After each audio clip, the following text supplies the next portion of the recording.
Hello again, everybody. Along with Don Sutton, Skip Terry welcoming you to another day of Atlanta Braves baseball. The rubber game of a three-game series in Philadelphia. Braves won last night 7-6. And they got cooperation from the Mets, who beat the Reds, and from the Pirates, who beat the San Diego Padres. So the Braves firmly on top right now in the Western Division. And Tom Glavine shoots for number 20. He's the kind of guy you're happy to have on a ball club anytime, Skip. But in a pennant race, it's nice to know you have a guy like him who's anchoring the pitching staff. 19 wins. And isn't it fun when you have a good guy who works very hard, who's accomplishing some things individually? He's tops in wins. He's tops in shutouts. He's right there in complete games. His earned run average, a very good one. He also has an inside track and a personal award, as well as maybe going to the World Series. That is winning his second consecutive Cy Young. That doesn't happen very often. All eyes in baseball are on him today, and back with the starting lineups, the play-by-play story, right after this.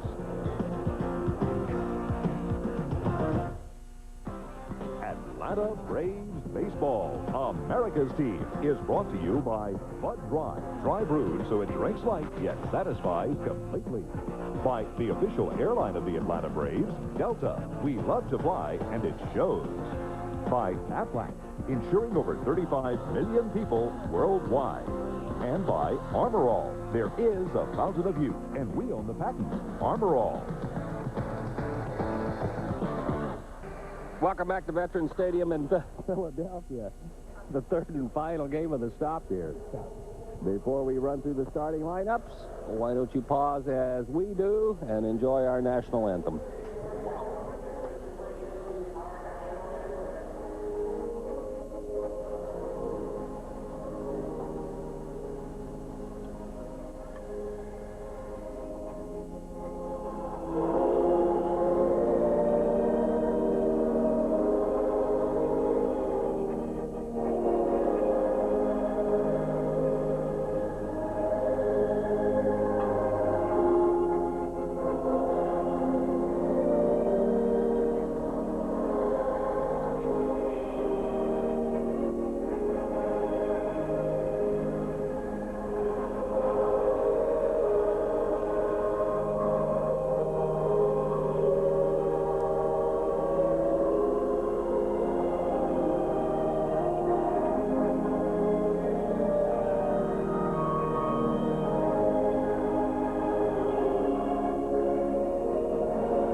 Our national anthem from Veterans Stadium in Philadelphia.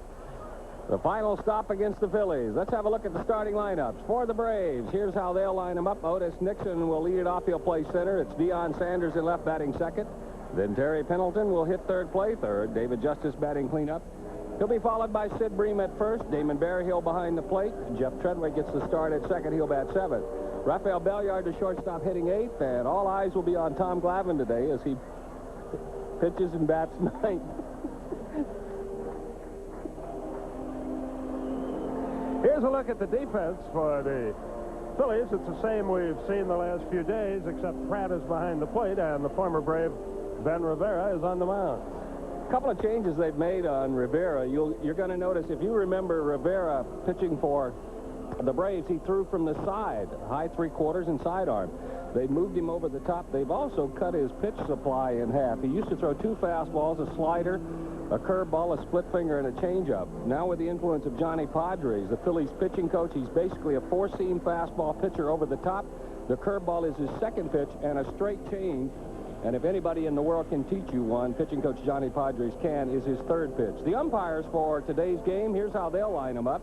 It'll be Jerry Crawford behind the plate, Jerry Davis at first, Charlie Williams at second, and Charlie Relaford will be down at third. Beautiful day here in Philadelphia.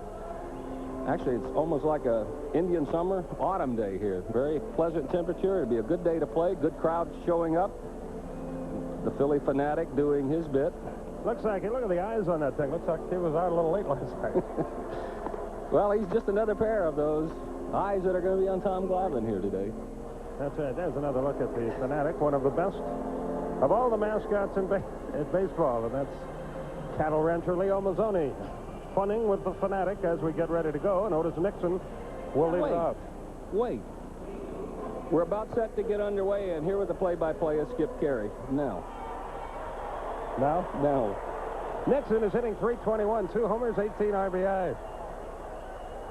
It's got to get better, folks, as we go along. Nixon, 4 out of 9 in this series. Hollins plays in close at third. Rivera 3-3, a 3.31 earned run average, and he eyes catcher Todd Pratt for the sign. First pitch of the ball game is high, 1 ball, no strikes. 76 degrees in Philadelphia. That's the spirit. Upstairs. The Braves now lead the division by 5 over Cincinnati, 6 on the loss side, by 7 over the Padres, 8 on the loss side. Houston has moved into 4th place. That's right through there. Normally, you don't see as radical a change with a pitcher at the major league level as they've made with Rivera. Remember, he used to sling it from the side, but he has aptitude for it. They like what they've accomplished, and they like the results they're getting. Line down the left field line. That's in for a hit. Marsh over and up with the ball. And Nixon gets the game off to a good Atlanta start, and a lot of Braves fans in attendance again today. Otis now 5 out of 10 in the series. You can credit Johnny Padres, and I'm sure he deserves some of the credit, but you can't fault Leo Mazzoni over here. He's getting a chance to pitch. With Atlanta, he didn't. Well, we said the other night, we were talking about him, it's a matter of numbers. The numbers he got caught up in here were too many pitchers, not enough spots, and the other set of numbers was not enough innings. Probably he would have figured out sooner or later, given a chance to go out and pitch, that this new delivery is a better one for him. Dion stands in there. Otis edges away, and the curve is outside. 1 ball, no strikes. Earlier this year with Atlanta, Rivera was 0-1, 15 and a third innings. He appeared in only 8 games. I think that's one of the downsides of an 11-man pitching staff. That 11th guy is never going to get enough work, and if it's a young guy, if you're going to stun his growth. There goes Otis.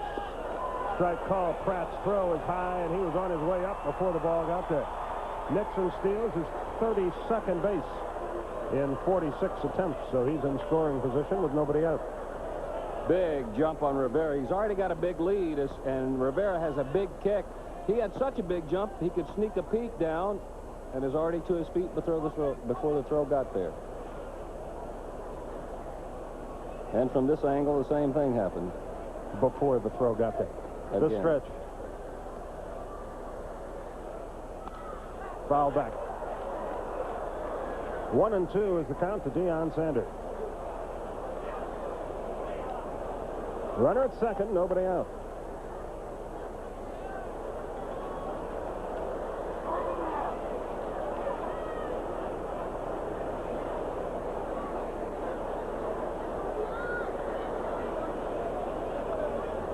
The stretch.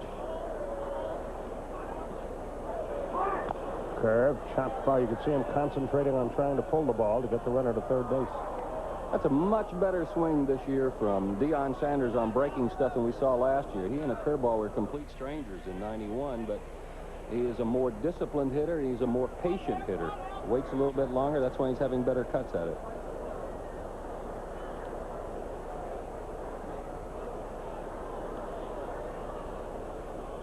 Rivera gets ready. Pickoff play.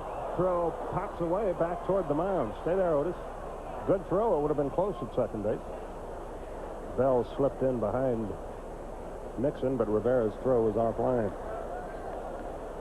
Ben is 6'6", 210-pounder, just 23 years old. Good throw. They got a shot at getting Otis. He had taken a big, big lead. Again, the stretch. Look out. Fastball inside. 2-2 the count. A double dip in New York tomorrow. We'll have it for you at 5 o'clock Eastern time.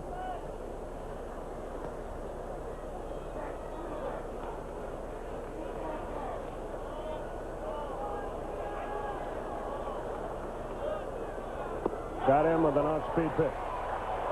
Deion goes down swinging. The runner is still at second base for Terry Pendleton.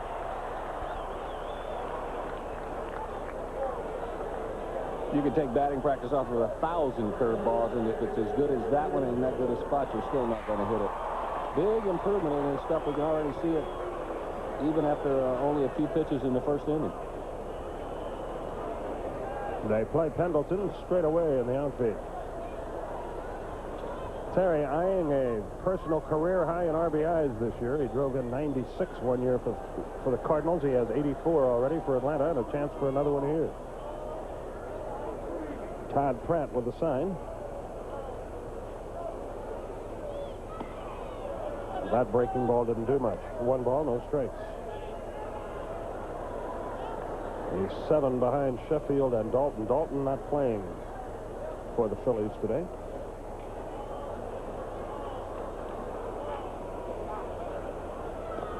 That curve pops away from Pratt. You were mentioning Pendleton's numbers. It's unusual these days to find a ball club that's looking for a chance to repeat. But how often do you find a ball club on which the MVP has a possibility of repeating and the Cy Young has a possibility of repeating? I don't know that Terry's going to win the MVP this year, but I honestly think he's been more valuable to our team this year than he was last year, and that takes nothing away from a great 91. But Gant and Justice haven't hit as they did a year ago, so he's had to carry more of the load.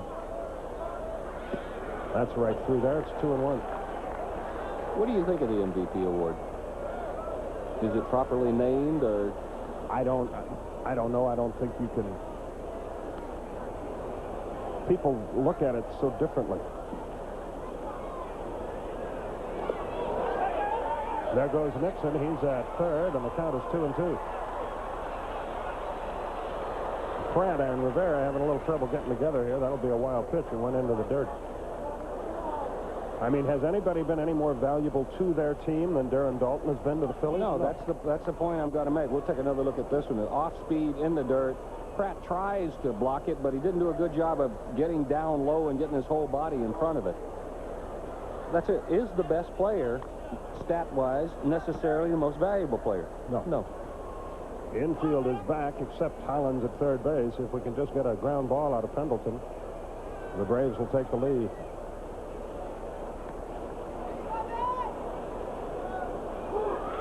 And that's exactly what happens. He drives in his 85th run of the year. It's 1-0 Atlanta. So the wild pitch pays off in a run. And David Justice bats with 2 out, nobody on. 1-0 Atlanta, our score. Here's another example of what you're talking about with Pendleton. He knows anything not hit to the pitcher or pop to the infield will get a run home, so he really makes an effort to get a ground ball. It's an out, but it's a productive out. And Pendleton, before he went back to the dugout, stopped and had a rather lengthy chat with Sid Bream, I'm sure, about what Rivera's throwing up there. Almost got him. 1 ball, no strikes. 1-0 Atlanta, our score. Of course, the other side of that Darren Dalton argument, and we're just discussing, we're not arguing. You can say, well, they could finish last without him. So what value was he to their team? Well, without him, they'd have won maybe 15 less games.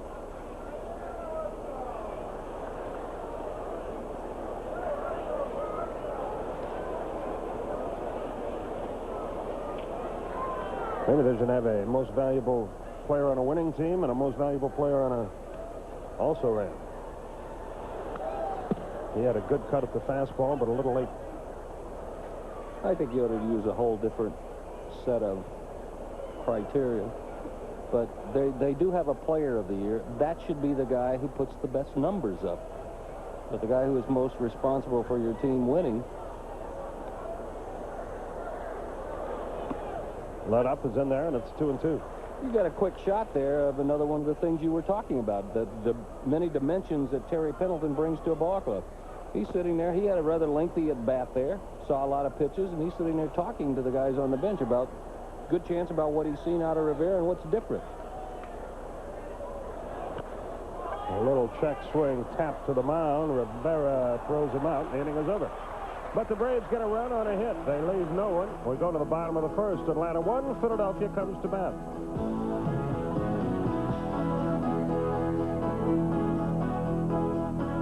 1-0. We have the Phillies line up, the Braves defense, and some graphics and some numbers for you. Here's the batting order for the Phillies. It's Javier, Duncan, and Kruk. First 3 due up. Jordan will bat cleanup. He'll be followed by Hollins and Pratt, the catcher. Marsh, the left fielder, will bat 7th. Bell, the shortstop, 8th. And Rivera, the pitcher, will bat 9th. Defensively, here's how it looks. Sanders, Nixon, and Justice, they're the outfield. Pendleton, Belliard, Treadway, and Bream make up the infield. It's Berryhill behind the plate, and there's Tom Glavine. All eyes on him today as he goes for number 20. All eyes except his, which will be focused on the hitter. There are some of Glavine's numbers, very impressive ones. One of the ones that most impresses me, only 5 home runs allowed in nearly 200 innings. He has always pitched well against the Phillies, and he has pitched especially well here at the Vet. His last loss was May 6, 1988, 7-3 to the Phillies. That's the only time he's lost to them.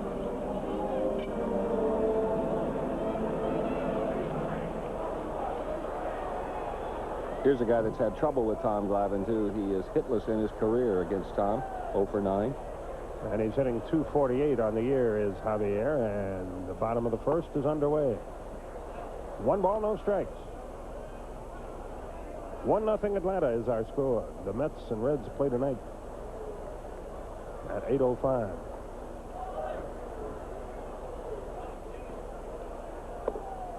But since that's one of those network telecasts, that probably means about 8:15.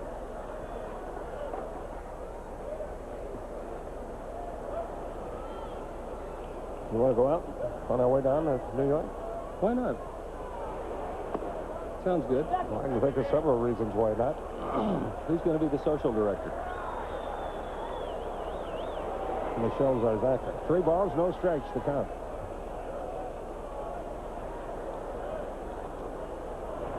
He walked him on 4 straight. So Glavine doesn't get off to an overwhelming start.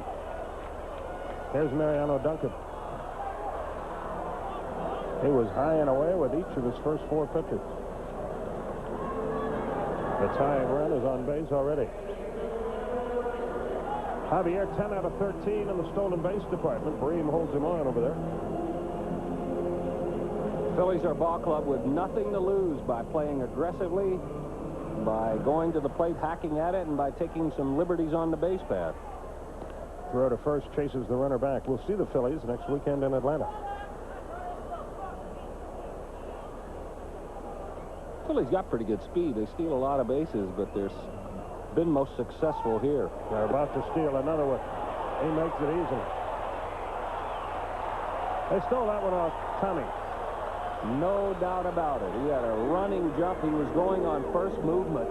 And as soon as Glavine started his movement, the big jump, he's off and running. He had at least 3, maybe 4 steps before the ball was delivered. Berryhill's throw could have been right on the bag, and he had no chance of getting it. Phillies right at 90% success right here. Tom still looking for his first strike of the game.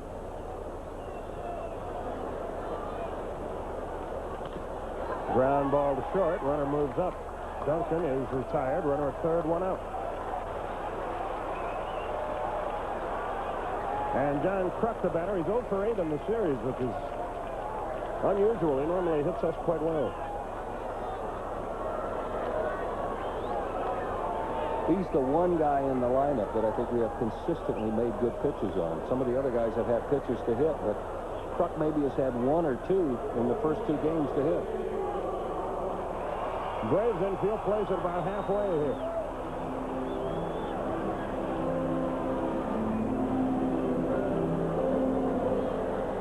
In fact, they've come all the way in now. Curveball just missed the outside corner. 1 ball, no strikes.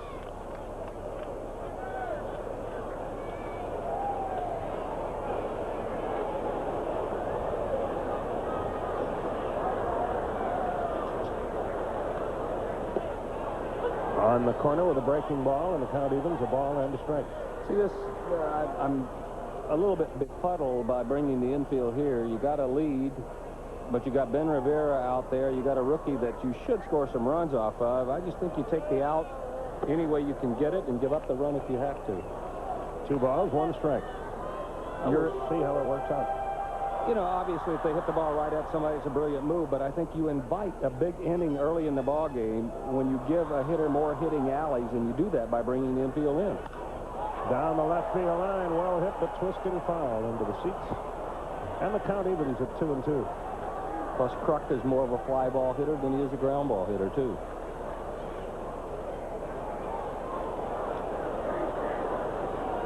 Ricky Jordan waits on deck.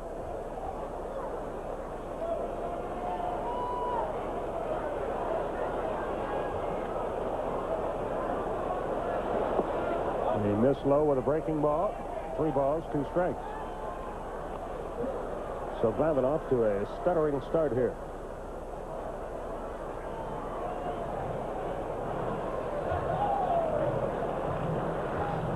Wonder if his side is still bothering him.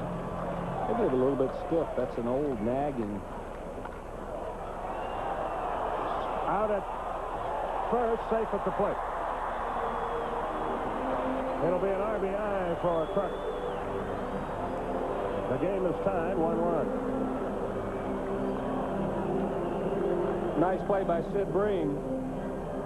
That ball's hit right near the bag. He was in, so he had less time to get there. Did the smart thing, took the out. Then if he had a shot, tried to get it at home, but Javier has good speed. He had a good jump, and he scores easily. That's where if you hesitate at third base, you cost your team that run, but Javier broke as the ball was hit. So Jordan bats with 2 out, nobody on. Curveball, a little low. 1 ball, no strikes. Seems to have a good curveball in the early going, but he's having trouble controlling it. Dave Hollins on deck. Fastball, though. He's behind yet another hitter, 2-0. Remember early in the year, he was giving up a lot of runs in the first inning, but that's the first one he's allowed since the last week of June. 3 balls, no strikes. Be careful, he'll have the hit privilege here. Bob walked for the Pirates today against Jim Deshaies on the Padres.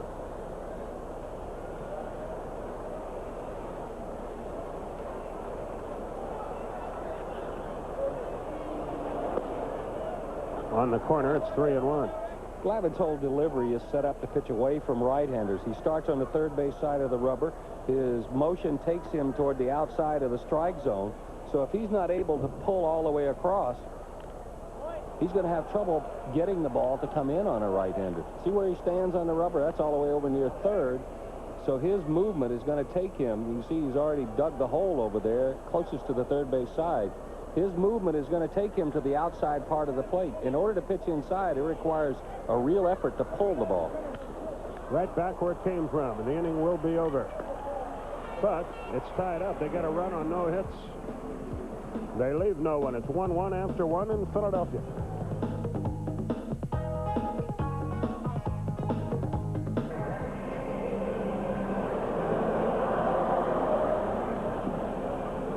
Sid Bream leads off the second inning for Atlanta.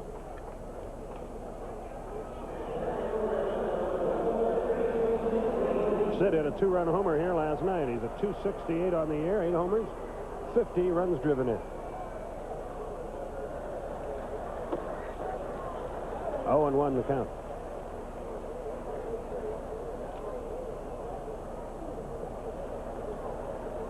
The pitch. Let up, hit to second. Duncan has it on to first, 1 out. So Bream is retired. Damon Berryhill, the batter.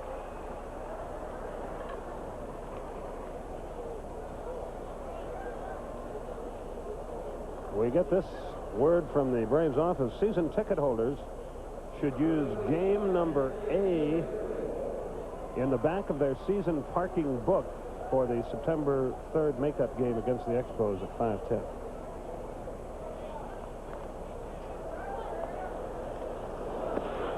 Fast strike over the inside corner to the Atlanta catcher, Damon Berryhill, hitting .226 for the year.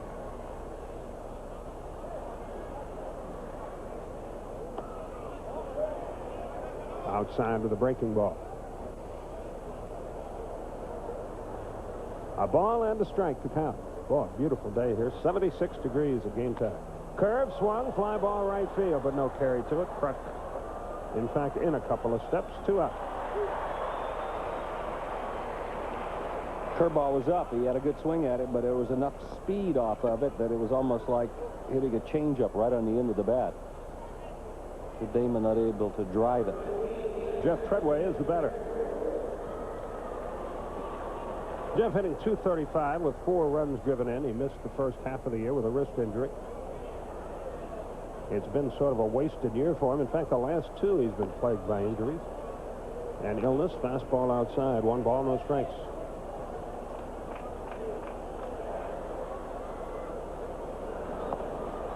The word on Mike Stanton, by the way, is a strained muscle in his pitching shoulder. He is day-to-day. Pop foul back and out of play.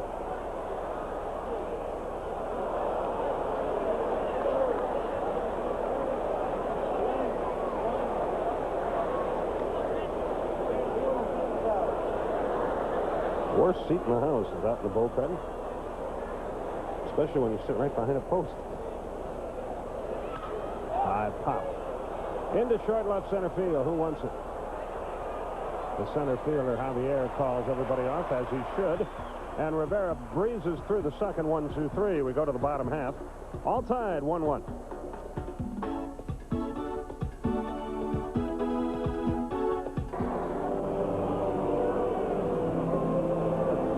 This telecast is authorized under broadcasting rights granted by the Atlanta National League Baseball Club and is intended solely for the entertainment of our audience. Any publication, rebroadcast, retransmission, or other use of the pictures, descriptions, or accounts of this game without the express written consent of the Atlanta National League Baseball Club is prohibited. And Dave Hollins leads off the bottom of the second. All eyes are not on Tom Glavine as we go to the bottom half of the second inning. Dave Hollins will lead it off.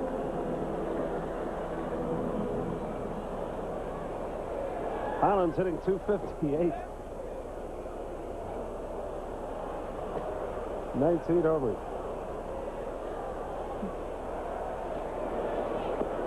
High and away, 1 ball, no strikes. You know what was wrong with that gal we showed? I have no idea, Skip. Absolutely nothing. It's going to be one of those days, isn't it? Every day is New Year's Eve for us. The 1-0 pitch. Right through there. It's 1-1. Best pitch he's thrown yet. Looked like he had a little more freedom and was able to pull that one across the strike zone.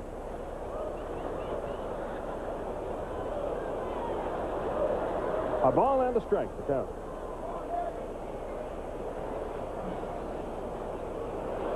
Line, center field, base hit.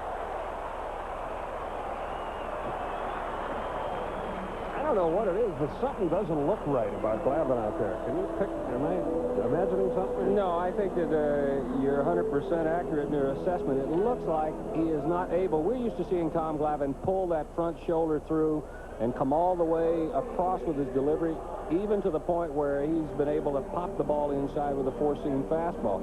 Right now, it really looks like it's not a complete delivery. His mechanics are just a little bit off. Todd Pratt is the batter. And what you can do if you're a hitter, Skip, a right-hander, just go up there with your mind made up. If you watch that, I'm not going to look for anything inside. I'm going to look for everything away. And it looked like that's what Hollins was doing.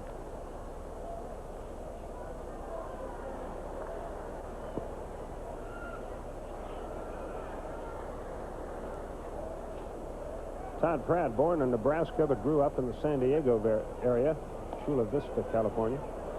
Pretty nice area.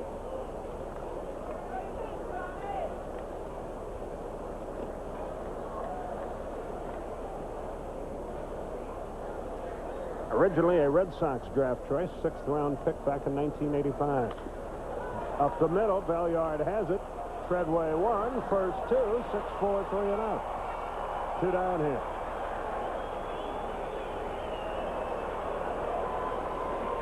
Good play by Belliard to get to this, but the really good play is Treadway. His back is to first base when he gets the feed. Not only is he able to turn and get a good throw to Bream, but he's able to get out of the way of Hollins, and that's a good thing because Hollins is one of those guys that plays very aggressively when he goes into second, a la Lonnie Smith. Tom Marsh bats with 2 out, nobody on. And he misses a curveball. It's 0-1. He's seen a steady diet of breaking pitches from Atlanta pitchers. He's 2 out of 8 in the series with 2 RBIs. He doubled them home against John Smoltz Friday night here. He's shown you that he has a little trouble with pretty good breaking balls, but he has no trouble with hangers.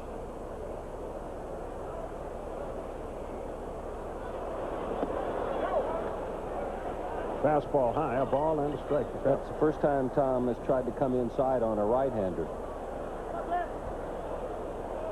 2 out, nobody aboard. A little looper. Bream will never get there. It drops down the right field line. A ball and 2 strikes, the count. A doubleheader in New York tomorrow. Steve Avery, Peter Smith will pitch for Atlanta. Eric Tillman will pitch 1 game for the Mets, and they're undecided as to who will pitch their second game. Pendleton fields, Pendleton throws, and the inning is over. So 1 hit, no runs, no errors, nobody left, and after 2, we're still tied 1-1.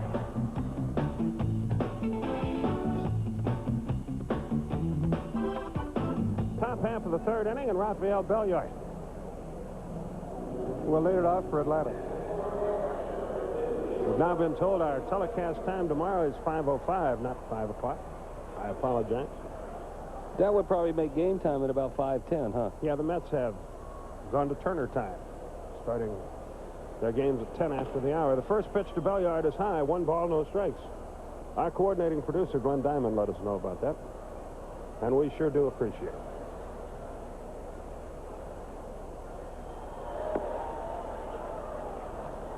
We heard his feelings last night. He's not wearing his one sports coat today. He's wearing his only other jacket, which is a freebie from TNT. Through the fastball right by him. A ball and 2 strikes.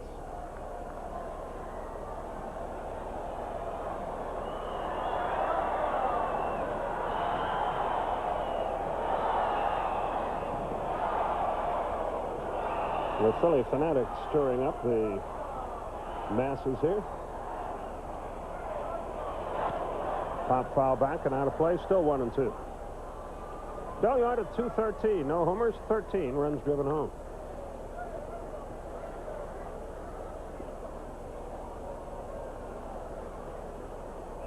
Belliard, Glavine, and Nixon, the first 3. Both runs in this game have scored on infield grounder.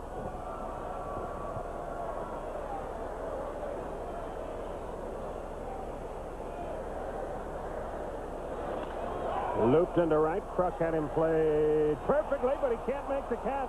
The ball bounces to the wall. Belliard's going to wind up at least at third base, and he'll pull in there with the triple. First, Kruk misjudged it, then he thought it was foul, and by the time he got himself collected, our runner was at third with nobody out. He's had some adventures in right field in this series. They're going to score that as a triple. I think what he's asking is, was it fair or foul? Because I don't think he thought he touched it. Look at it from this angle. It's slicing into the corner. We told you last night that's danger zone over there. Jim Fregosi out to visit with Jerry Davis, the first base umpire. The ball landed in foul territory, but what Jerry Davis is saying is that it did hit his glove, and it did look like there was a change of direction. Did he touch it? Yeah, I thought he did. Well, Kruk is not coming in to argue a whole lot, so apparently he thought he did. After thinking it through again. Runner at third, nobody out.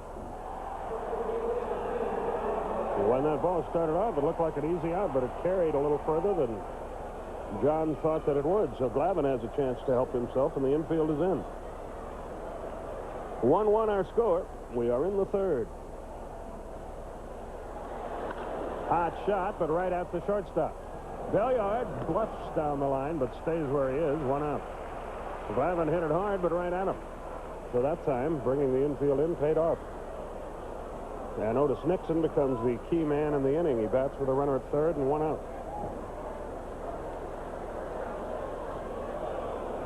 He lined a single to left his first time. He's a better hitter the other way. This year,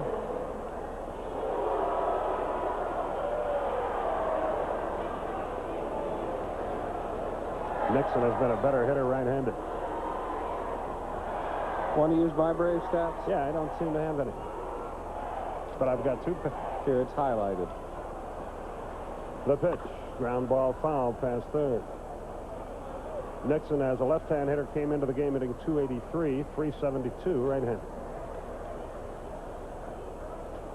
You want one of my two sets of Phillies stats? No, I'll keep my Braves. But thanks for the offer. You're more than welcome. Renner at third, one out. Throw in a 92 Phillies press guide, and you got a deal. After today, you can have mine. I don't think we'll meet them in the postseason. The pitch. Foul tip back.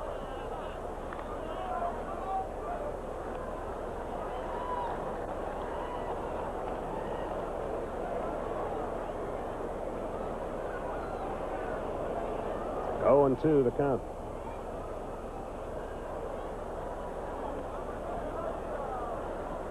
Infield in, runner at third, one out.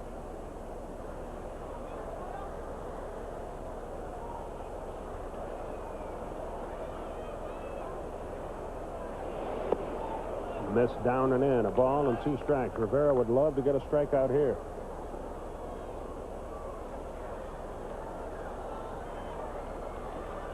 He has struck out 1 on the day, and that was Dion back in the first. Braves bid to take the lead here in the third inning. High pop, short center field. I don't think it's deep enough. Javier with the catch. Here comes Belliard. Now he's going to stop. The throw was offline. He had no way of knowing that. He did the right thing. There are 2 out.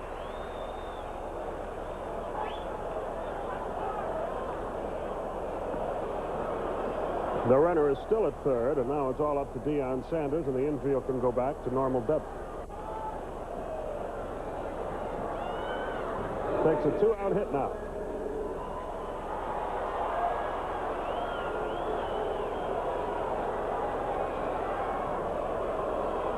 Rivera's going to pitch off the stretch.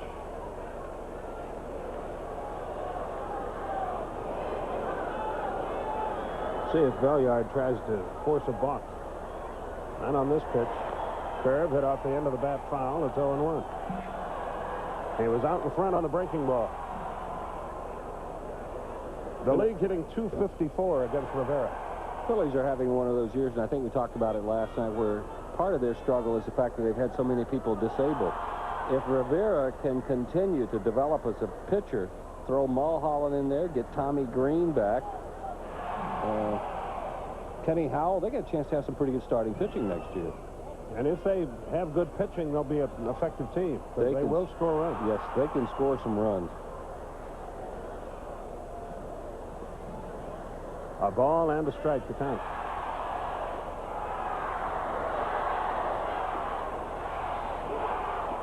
Into the dirt. It pops away from Pratt again. 2 balls and a strike.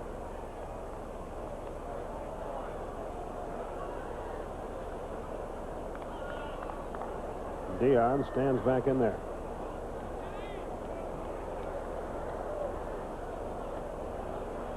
Rivera wants and gets a new baseball. Sanders now 3 out of 6 in this series with an RBI. And he bids to get 1 or 2 right here.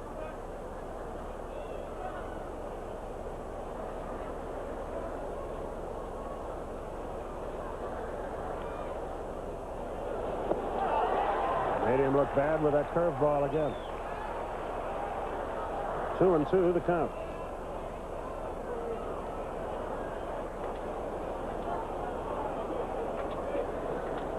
Tim Belcher against Sid Fernandez tonight at Shea Stadium.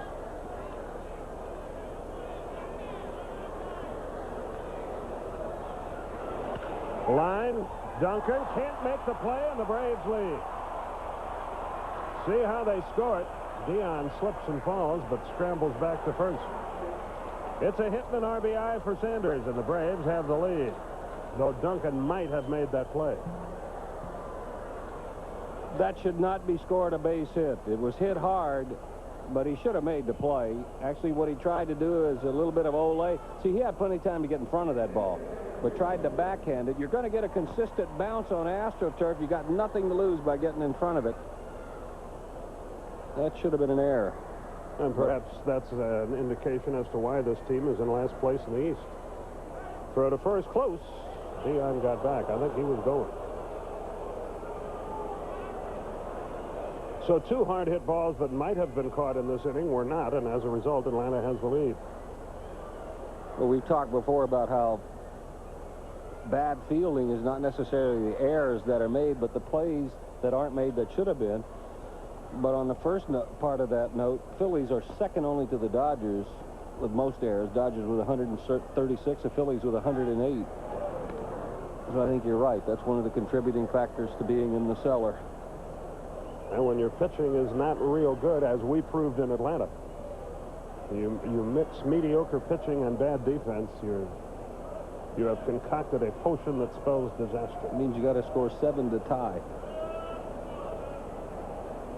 There he goes. There's the throw. He is in there.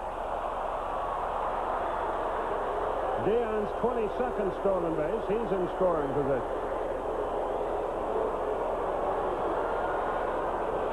Good jump by Deion Sanders, but Pratt does a really good job of unloading here and a good job of lobbying at second for Bell for the call. See the little snap tag pops up. Hey, I got him. But the tag was all the way up on the chest after Deion had started to pop up. Pendleton drove in a run with an infield out his first time. Boy, he kicks it in a high gear in a hurry, doesn't he? He can run. That should end the inning. Rivera gets over there, and the toss is in time, and the inning is over. But the Braves break out on top with a run on 2 hits. They leave 1. We go to the bottom of the 3rd. Atlanta 2, Philadelphia 1.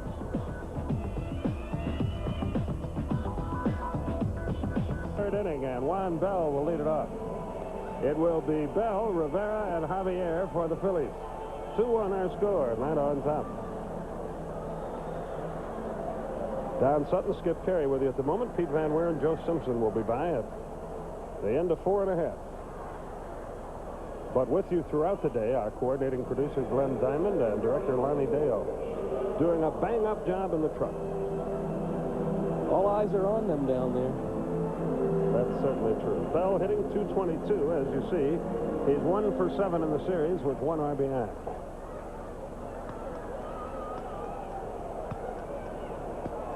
Tom Glavine staked to his second lead of the game. Deals high and away. 1 ball, no strikes.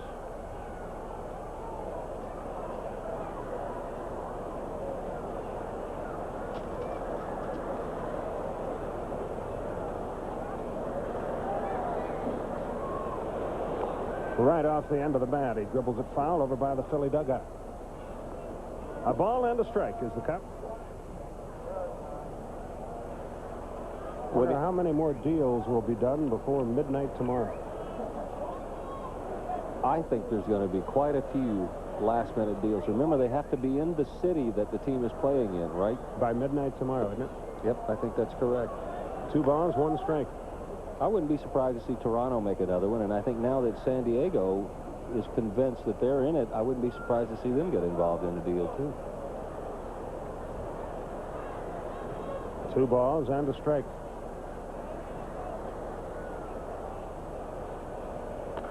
Well hit down the left side, but foul. It's even now, 2-2.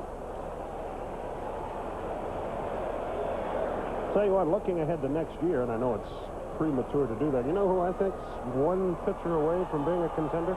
Houston? Yes, sir. Yes.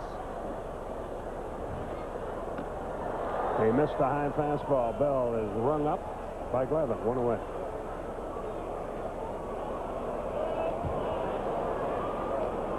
That's the kind of pitching we're used to seeing out of Tom Glavine. He set him up perfectly. The only fastball he saw was cap bill high, and after seeing so much junk, it had to look awfully good to Juan Bell. Big Ben Rivera, 6'6", a 215-pounder, stands in there. and lashes it foul into the seats. 0-1 the count.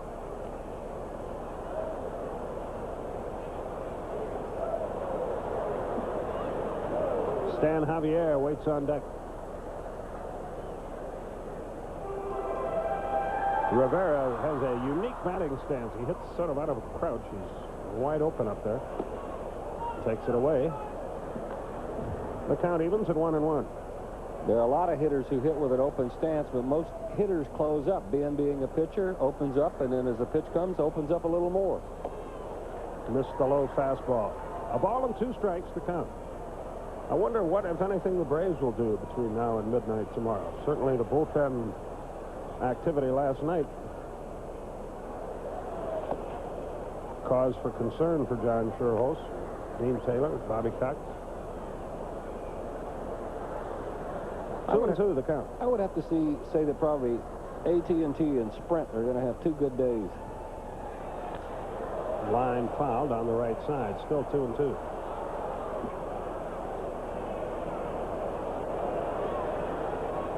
And you see the fans scramble for the souvenir. Now you see the Braves manager, Bobby Cox. He said the same thing I said after last night's game. He said, I feel like we lost. Little tap, fouled on the third base line. It's the time of year when your starting pitchers have pitched a lot of innings and more than ever need bullpen help. But it's a time of year where we're not able to provide much. Rivera proves pesky up here. Still 2-2. You know who I was encouraged by last night? Merker. Yeah. Kent Merker threw the ball well, and I was talking to him afterwards. Adapting a little bit of a different philosophy. Finally, Rivera is disposed of. Second strikeout for Glavine, both in this inning. 2 away, and Stan Javier, the batter. Javier walked, stole a base, scored a run in the first.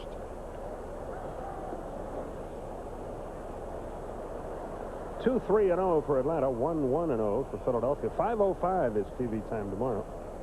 Game time 5:10 for Game 1 of the doubleheader in Shea Stadium. U.S. Open tennis tournament will be contested in the same neighborhood next week, which will make the traffic really a pleasure. 0-1 the count. When did Jimmy Connors and Martina Navratilova have their match? I don't know. Good, Dan. Thanks for your input. 2 out, nobody on.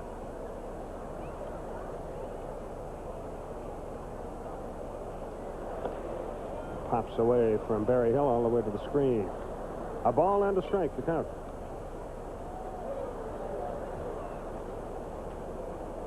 Isn't Eric Hillman that kid that's about 6'10"? I do know that, yes. I just wanted you to feel like you were part of the proceedings here. Every now and then you let me do that. 2-1 to count to Javier.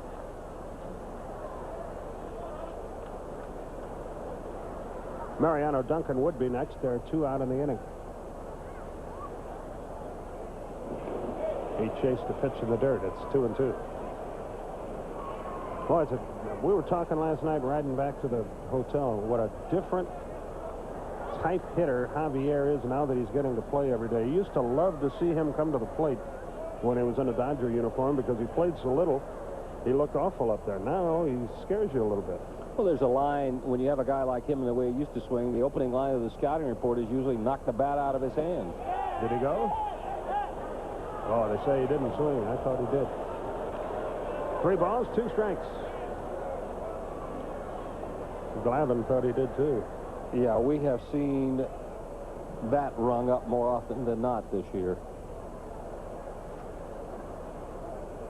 And the payoff pitch, here it is. He swung at that one and fouled it back. Still 3-2.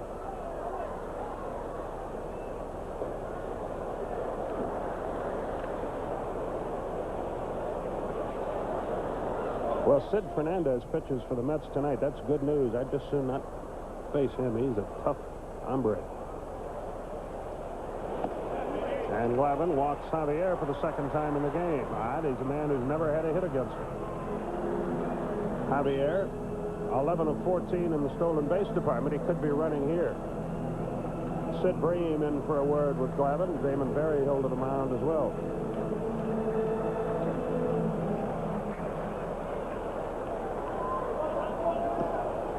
Say again about Glavine, he's such a personable, articulate, gentlemanly guy until he gets between those lines, and then he is a bulldog. Well, he is a tremendous competitor. Well, I think people see no expression and they assume that there are no competitive fires burning. That could not be further from the truth. They chase the runner back. I'll tell you what, a guy that I like to compare him to, and they're both quality athletes. He and Fred Couples, who out on the PGA Tour, are a lot alike.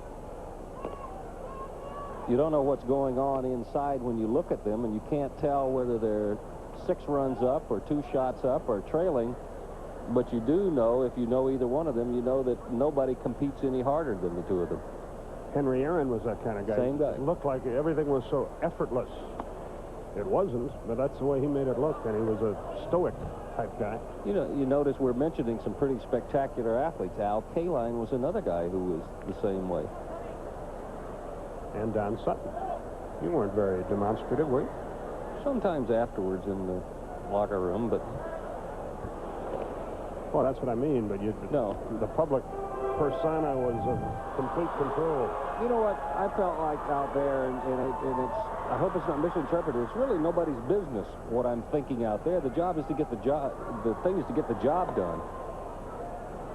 Which at the moment Tom isn't doing. He falls behind 2 balls, no strikes, but he leads 2-1. Now Pendleton in for a word. And I think the Braves infielders, Leo Mazzoni coming out too, are saying the same thing that we are saying. I mean, he just doesn't quite look like Tom Glavine out there.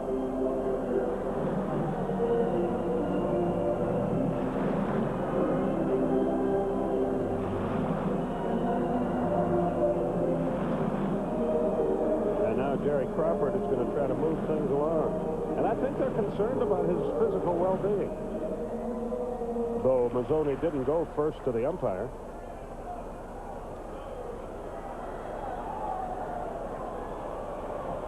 Two balls, no strikes.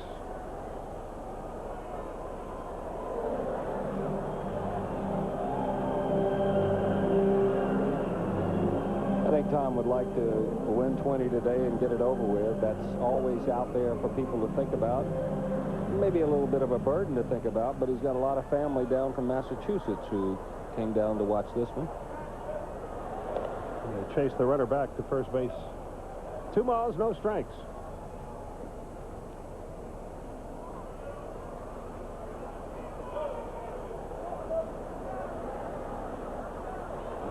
Line down the left field line. That's trouble. It's into the corner. Let's see if the runner can score. He's around third. They're going to hold it. Second and third, 2 out. Larry Ball wanted to send him, but Dion played that ball perfectly in left field and kept the runner at third base. And Glavine's problems continue. Change up, hit off the end of the bat. He really didn't have a good swing. The only thing Tom did was get it up in the strike zone a little. But watch how well Deion Sanders plays this. See, that's down there where it could kick way down into the corner, but he's there, he's waiting, comes up, the throw, hits the cutoff man, gets it in hands of the short throw, and that was a wise move by Boa because I think Treadway would have had a shot at nailing him at the plate. He plays some good defense, whether he's in center or in left, and you hardly ever, well, I can't remember him ever throwing to the wrong place. Me either. He doesn't have a great arm, but you don't have to have it if you know what you're doing, and he does. Here's John Kruk, drove in a run with an infield out. He's behind another hitter. 1 ball, no strikes. 2-1 Atlanta, but that laid in jeopardy here. If you're pitching like Tom Glavine is doing, assuming that he is not 100%, the feeling is I don't have quite all the stuff, so I have to be much more careful with it. Curveball in there for a strike. It's 1-1. Kruk argues about that. He thought it was high.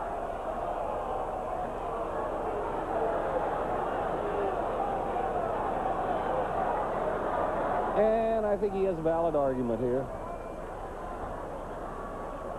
Even where Berryhill catches it, that's above the normal strike zone in the National League. 2 balls and a strike. See, Tom Glavine is the first guy we have seen consistently try to pitch John Kruk inside. 2 balls and a strike. 3-1. Ricky Jordan would be next. All this started with 2 out, nobody on. He struck out the first 2, but they were the 8 and 9 hitters. Then a walk and a double. See, he is not using 100% of his mechanics right now. There's about 90%, and that last little bit is what's not allowing him to pull the ball on the outside part of the plate. On the corner, 3-2. Perfect pitch there.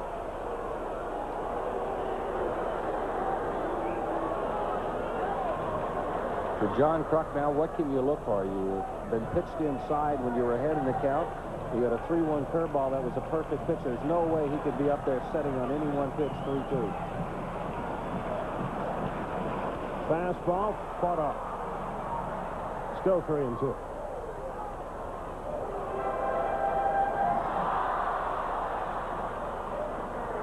Kruk takes a look at Larry Boa, but Larry can't help him here. He's on his own. He's hitting .330 for the year.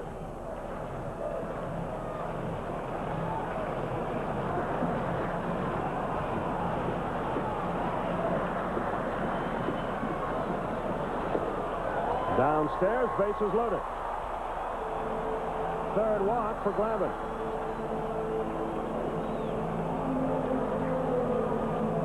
Jordan's half to the mound his first time. But he's a big, strong right-hand hitter. He can hurt you. Guy with a big swing that if you get him chasing the off-speed stuff that's not in the strike zone, you can get him out. But you speed his bat up. You make him a better hitter if you throw him off-speed stuff in the strike zone.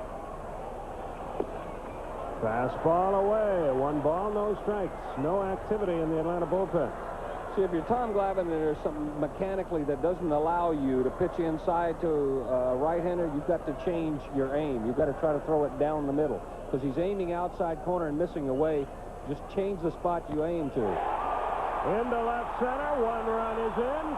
2 runs are in. And the Phillies have the lead.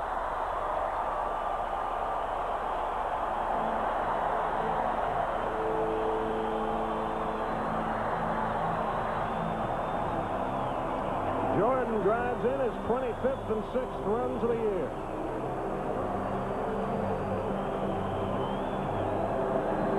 It all started with a 2-out walk, and both of the base hits have been on pitches in almost that same spot. Duncan's double, and now Jordan's single. Pitches that he doesn't normally throw, about belt high and on the outer half of the plate. Dehan had no play at the plate. That little bobble out there did no damage at all. Boy, that check swing, 3rd strike where we didn't get the call looms large now.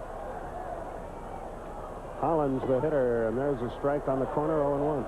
That's not good even with 2 outs, Skip, because Hollins the best hitter on the team against lefties. Looks like he may have injured himself a little bit. You see his numbers against the Port Siders.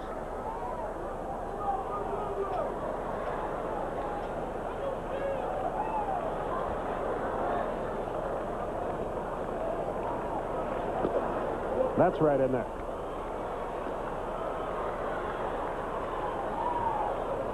Hollins a .381 hitter in day game.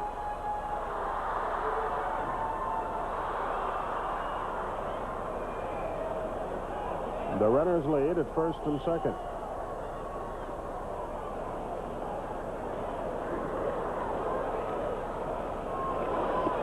Almost to the backstop, 1-2. 3-2 Phillies, our score. Dodgers failed to score in the first at St. Louis. Giants failed to score in the first at Chicago. Al Rosen aired his team out after the loss yesterday.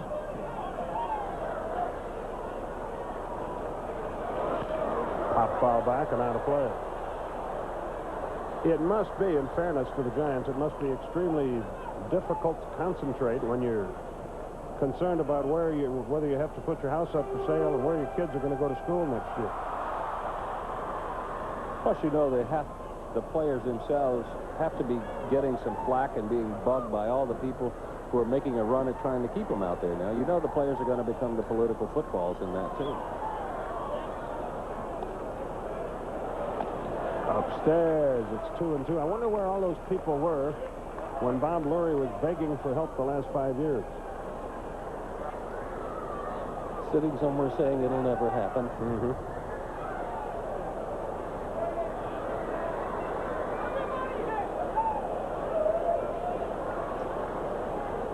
The 2-2 pitch. Nowhere near. It's 3-2. He is fighting it out there. 3 balls, 2 strikes.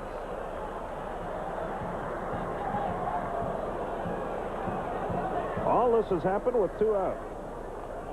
A couple of walks and a couple of hits. And it's 3-2 Phillies.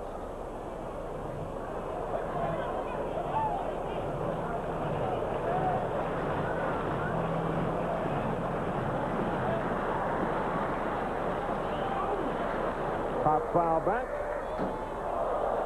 Into the booth next door.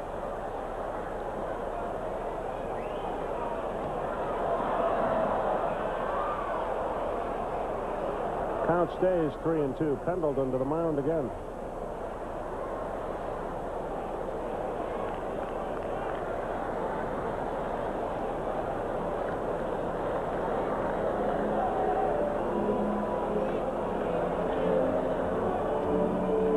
And Holland's ready to stand back in. The runners again will take off on the 3-2 pitch.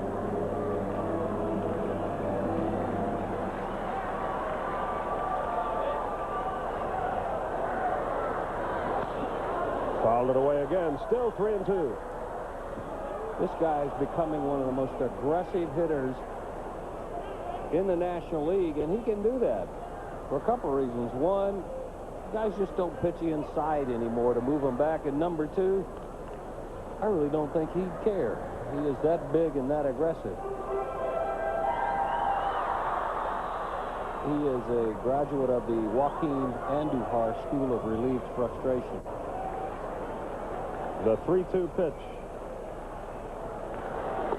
Bases are loaded. 4 walks in 3 innings for Glavine. This is not Tom Glavine. Todd Pratt is the batter. Activity begins in the bullpen for the Braves.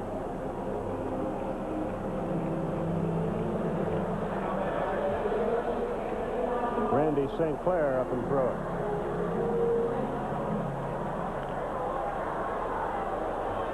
Three walks and 2 hits after 2 were out. The Phillies have scored twice, and they've got the bases drunk, and Pratt the batter.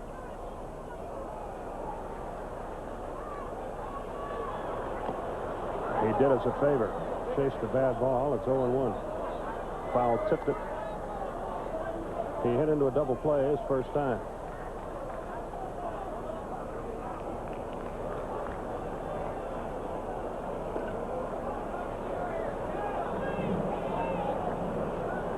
Pratt has driven in 1 run. That was with a homer.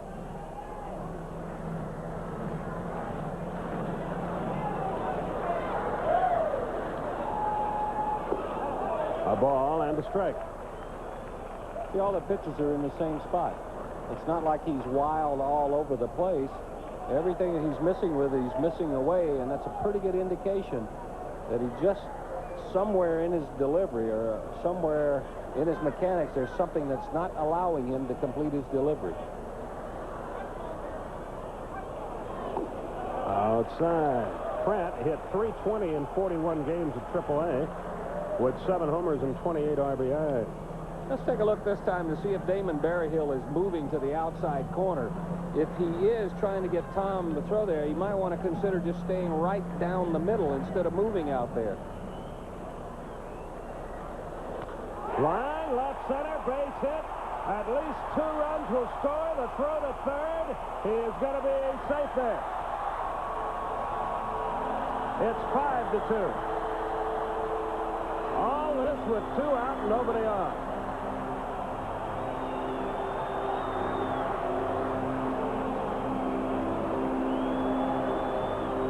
And here comes the 9th man to bat in the inning. trying to go down and away. That's a pretty good pitch. I got to hand it to this kid. He did a good job of hitting Glavine. Tom made the pitches, but I think it was the count that allowed him to be more aggressive. Ahead in the count, you're not going to have that kind of swing at that kind of pitch. And it's going to be a short day for Tom Glavine. That's all she wrote for Glavine. This is the second visit of the inning. And Glavine has to be hurting or something because he didn't have a thing out there. For the second time in a row, he fails in an attempt to win his 20th game. Randy St. Clair gets the call, and we'll be back to see how he does right after this.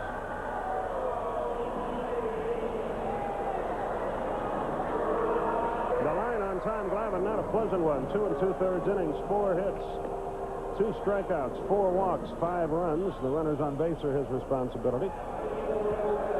And Randy St. Clair gets the call for the Braves. Shortest outing of the last 2 years for Tom Glavine against a team he has dominated in his career. St. Clair has done a good job since coming up. And he faces Tom Marsh here with runners at first and third and 2 out. 2 out, nobody on, and after that, 3 walks and 3 hits and 4 runs. 5-4-0 for the Phils, 2-3-0 for the Braves.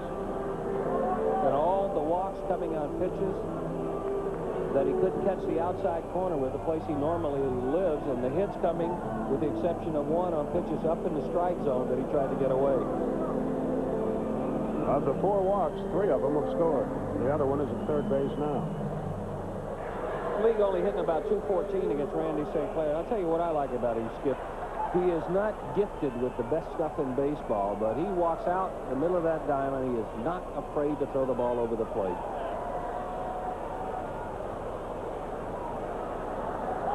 Marsh waits.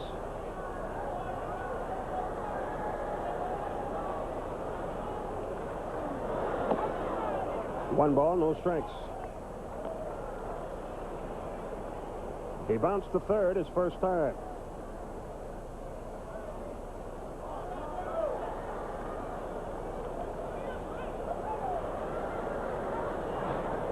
The right-hand hitter stands back in.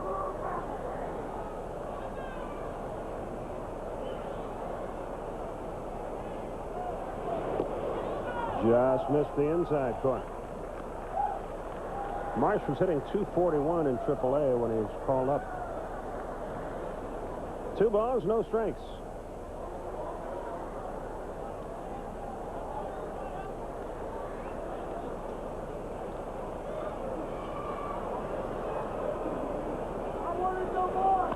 High drive down the left side. Sanders coming over into foul territory. He will have no play. It would not have been home run distance had it been straightened out. You saw Randy St. Clair before the pitch do something not many pitchers do. Usually a pitcher will shake off a sign if he wants to go to a different one. Randy St. Clair, instead of going through that process, adds with his glove. Each swipe counts 1. He added 3 there. Chances are Barry Hill wanted a fastball. He wanted a change, so he just went 2, 3, 4, which is normally the sign for a change. Doyle Alexander used to do that all the time. Chased the pound ball and fouled it back, and it's even. Well, it saves time. A lot of pitchers, and I was one who like to get into a rhythm, and if you're in sync with the catcher, it's no problem. But if you're not, it saves so much time that you can keep going on a consistent pace. Just use the glove. Each swipe adds 1. They're together on this pitch. A broken bat chopped to third. Pendleton goes the short way, and the inning is over, but not before the Phillies strike for 4 runs. We go to the 4th inning. It's 5-2 Philadelphia.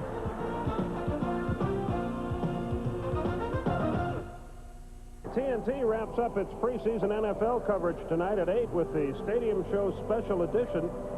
NFL legends Joe Namath, Al Davis will be profiled, as well as 49ers star Jerry Rice.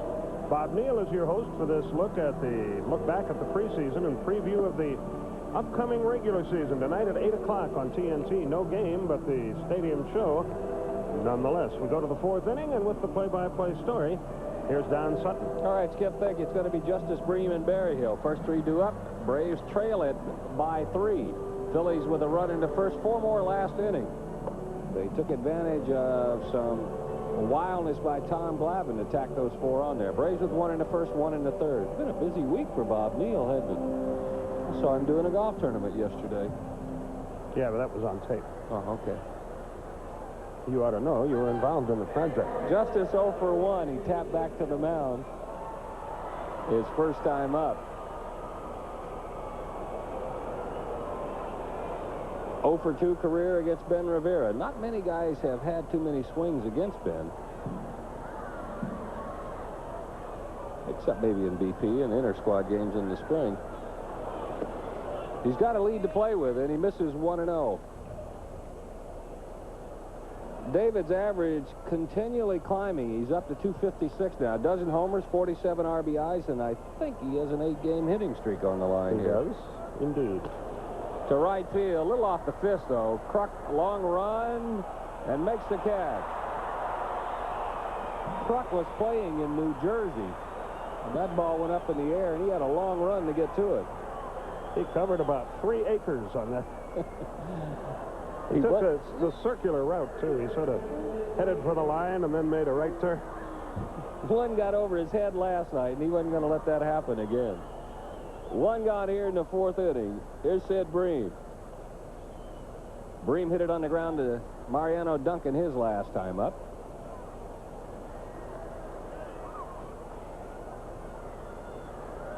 A lot of the players with families here watching this Phillies series. Sid's mom and dad are here. Changeup misses low. It's 1-0. Also, Julie Merker is here, and it's happy birthday day for Julie Merker.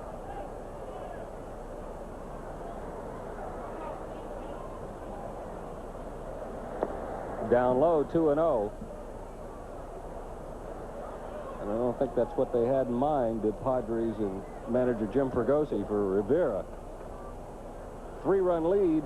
They'd like to see him throw strikes. Bream should get a pitch to hit. He doesn't, and it's ball 3.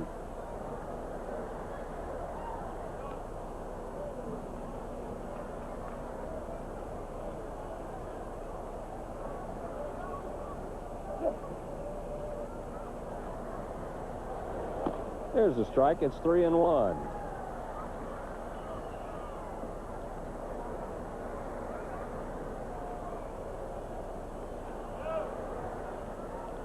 Another good hitter's count. To center field, right on the button, but Javier back at the warning track makes the catch. He has always been a good defensive outfielder. That'll bring up Damon Berryhill. 2 runs, 3 hits for the Braves, 5 runs, 4 hits for the Phillies. Neither has committed an error. Berryhill, last time up, out in front of an off-speed pitch, flied to Kruk in right. And again, John Kruk, way back near the warning track in right field. Inside, 1-0.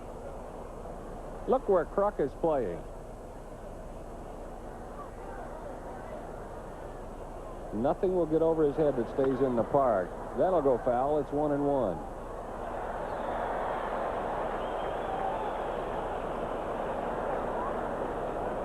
Sit down, sir. Relax. You caught the ball. Big deal.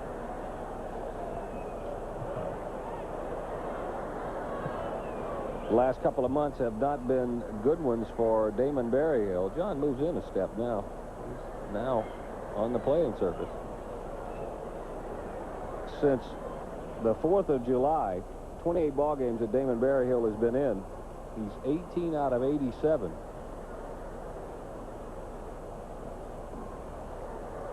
One and one. That's high. It's 2-1. Phillies are pleased with the changes they have made. Mark Davis starts to throw down in the Braves bullpen. Good fastball there. It's 2-2. Phillies are pleased with the changes they made. He's picked up velocity. He has a more consistent curveball, but they're still a little bit concerned about his control. He averages about 5 base on balls per 9 innings. Hasn't walked anybody today, but he's been behind in the count. Off the fist, shallow right.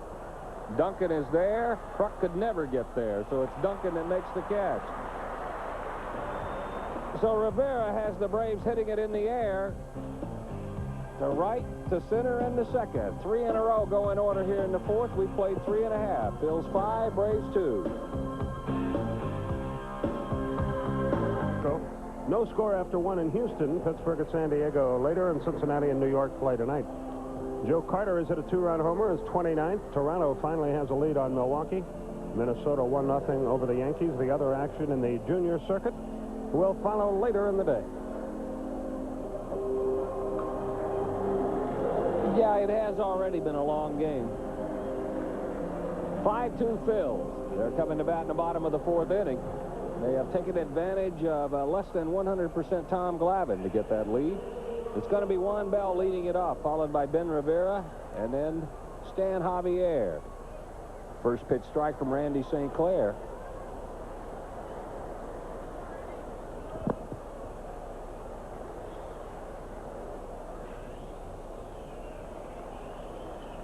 A little bit of breeze blowing here at the vet. That's inside. It's 1-1. Very pleasant day all in all, though.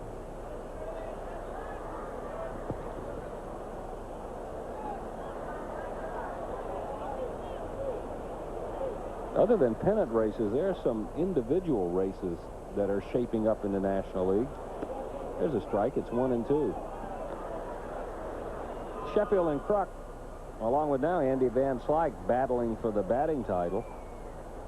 Sheffield came in today at 335, Kruk at 331, and Van Slyke has pushed his average up to 330. Looper to center, but Nixon's there. So Bell is gone, 1 out in the bottom of the 4th. And here's Ben Rivera. He's 0 for 1. He was one of the 2 strikeouts registered by Tom Glavine. Glavine came into the ballgame with 55 base on balls in about 195 innings. But he issued 4 in slightly over 2 innings here today. Strike 1 through the heart. Pretty good battle going on for hits, too. Pendleton, right now, atop the league. He's got 156, but Sheffield and Van Slyke right behind him with 155. One hopper to Treadway. He'll take his time, and he throws out Rivera. 2 gone. How about that stolen base battle over in the American League? Right now, 1, 2, 3, 4, 5 guys, all within 4 of the top. How does he pronounce it? Listash? Out of Milwaukee. Leads it with 47. Poloni of California, 45. Ricky Henderson, 45. Brady Anderson, 44. Kenny Lofton, 43. That's been a good deal for Cleveland getting him. Here's Javier. He's walked twice. He scored twice.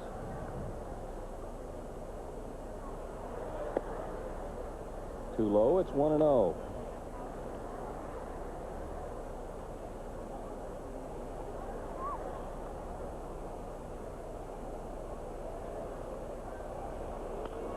Out of play. A ball and a strike.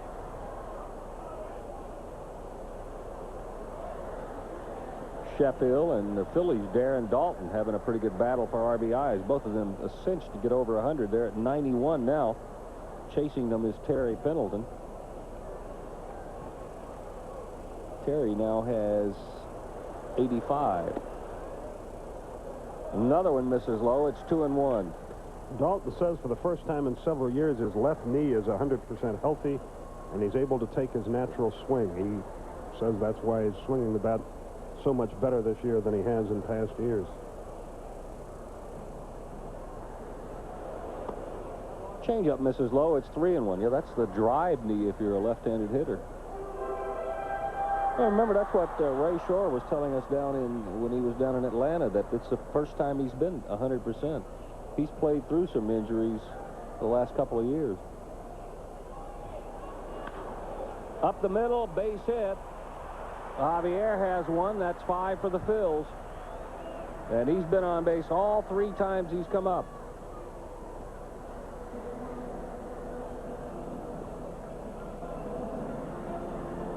Still 2 outs, and here's Mariano Duncan. He's grounded to short, and he doubled last inning.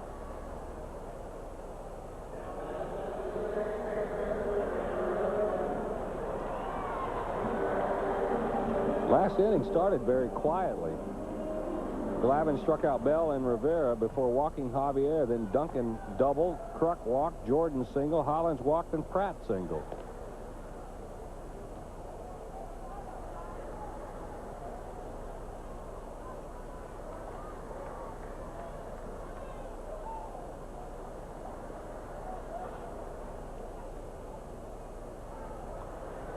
Pitch out, but nothing doing. It's 1-0. I'm going to keep a chart next year to see how many times runners have been running on pitch outs. Okay. Because it's automatic ball 1.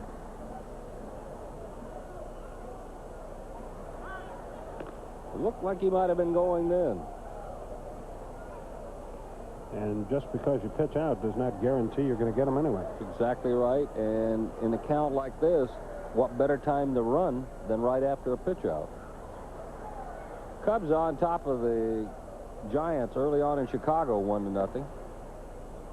Javier is not going, and Duncan takes 2-0.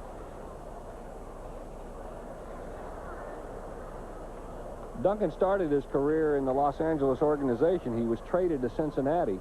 Phillies got him as a free agent last year.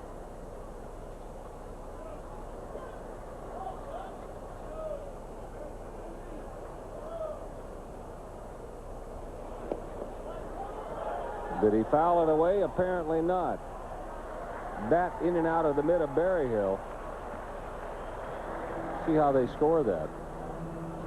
Javier thought it was a foul ball, too. He started walking back toward first base. I think Belliard may have bluffed it. That's got to be a pass ball. That's just not a good job of holding your catcher's mitt correct. See how Berryhill pushed that one down and away, and it hit on the backside of the catcher's mitt. Pass ball, and Javier's at second. 2-1 on Duncan.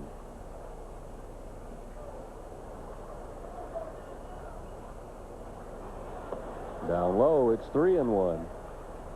Here we go again. This is the way the last inning started. 2 quick outs and then trouble.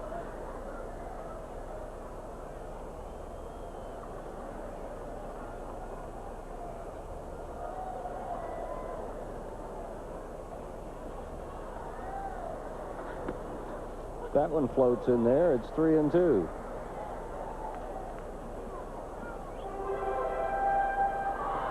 Three balls, 2 strikes, 2 outs.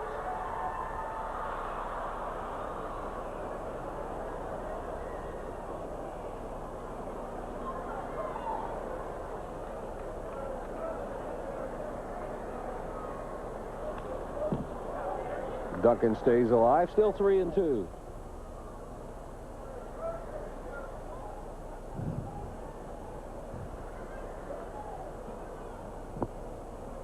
Tom Glavine started this one. His shortest outing since 1989.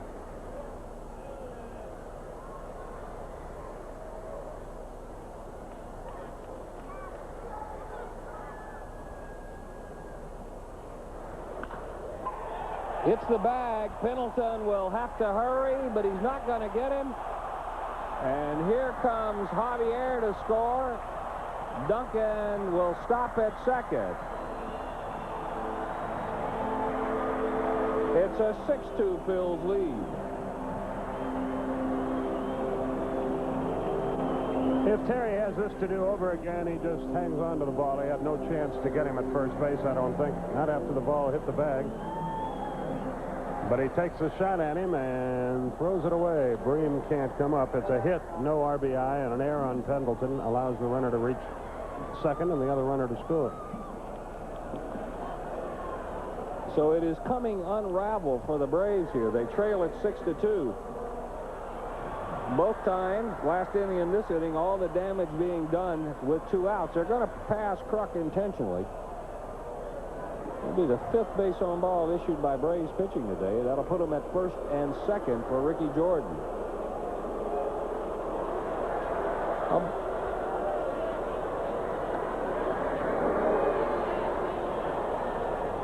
The 5th base on ball, and 3 of the first 4 have scored. I have a feeling this has happened more than once to John Kruk this year. This is the 8th time he has been intentionally walked. Leader on the ball club is Darren Dalton. He's been intentionally passed 10 times. Here's ball 4.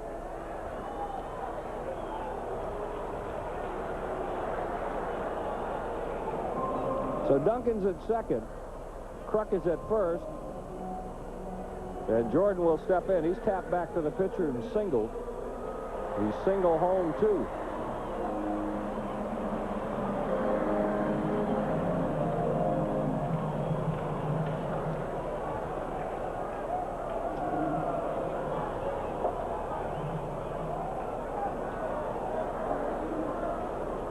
This ball game may be Randy St. Clair's for a while. There's nobody throwing in the bullpen and a doubleheader coming up tomorrow.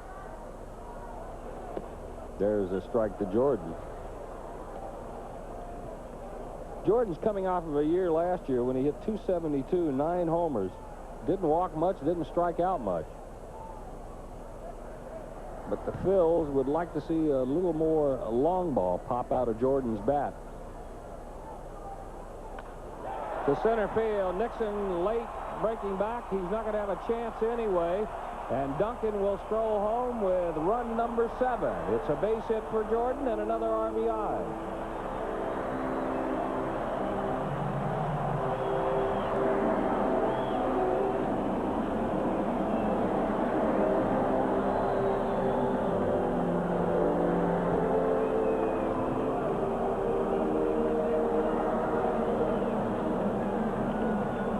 Here's another look. Let's see what he hit. He hit a good pitch. He hit a palm ball down and away. You got to give the guy credit. But somewhere along the line, if you knock them off the plate a little bit, they're not reaching out there and handling that pitch. Larry Boa was telling me Friday night, he said, our club may be the one club that contenders don't want to play right now because we've got some guys who are just going up there swinging as hard as they can, hoping to make contact. And here's one of them right here, Dave Hollins. Hollins has walked and singled, and he's about as aggressive at the plate as you're going to find. That one misses low. It's 1-0. Kruk at second, Jordan at first. 7-2 Phillies. And 6 of those runs scored after 2 were out. And the other one scored on the second out.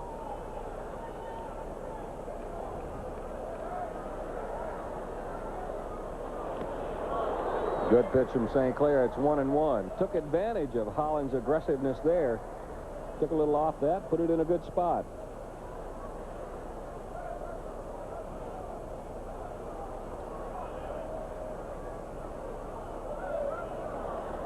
Hollins is one of those guys that you get the feeling when you take a look at him and you talk to his teammates that he could have been successful either in football or baseball. They wanted him to play linebacker down at South Carolina. Swings through the fastball. It's 1-2.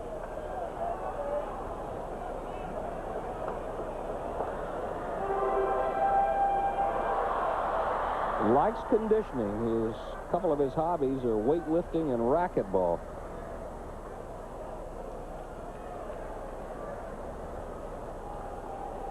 Padres were a little concerned about his temper. Reportedly, one of the reasons they were not unhappy to let him go in the Major League draft in the winter. That misses low. It's 2-2.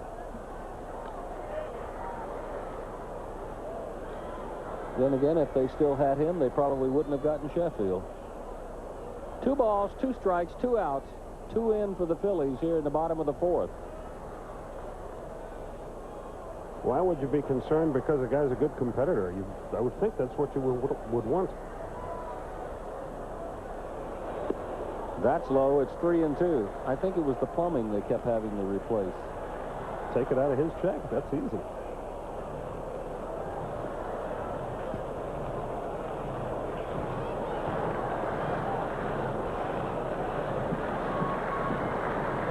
Three balls and 2 strikes.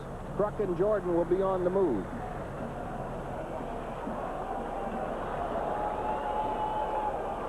And there they go. Swung on and missed. So St. Clair finally wraps up the 4th inning, but not before the Phillies pick up 2 more. They do it on a couple of make that 3 base hits and an error. As we head to the 5th inning, it's now 7-2 Philadelphia.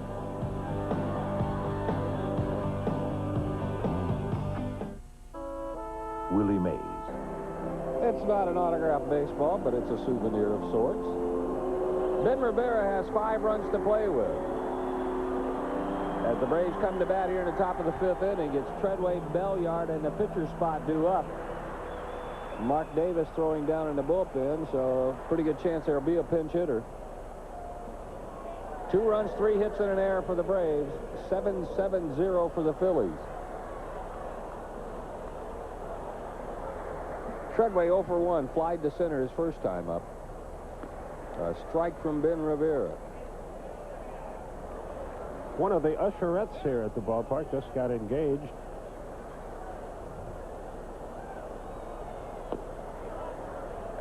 That's right, Skip. To a fan she met, helping him to his seat at an August 30th game against the Braves last year. What a heartwarming story. It's 2-1 to Treadway. You're just a wealth of information about all topics. I'd give the name, but I'm afraid a bunch of lawyers would call. 3-1.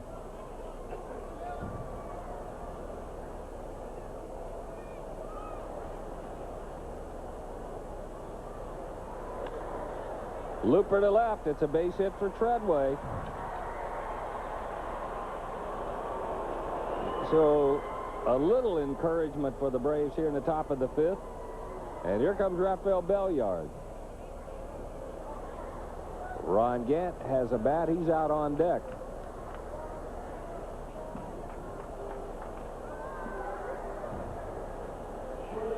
Treadway's hit, the 4th of the day for the Braves.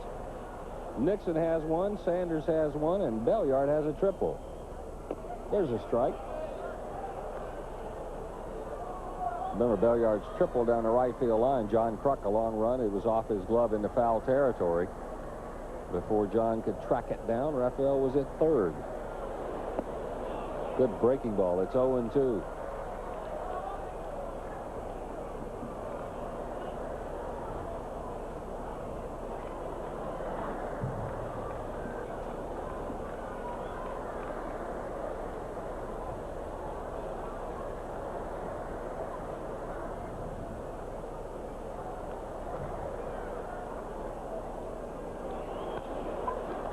Right at Jordan, a chance for 2. His throw to Bell. He will not make the throw to second.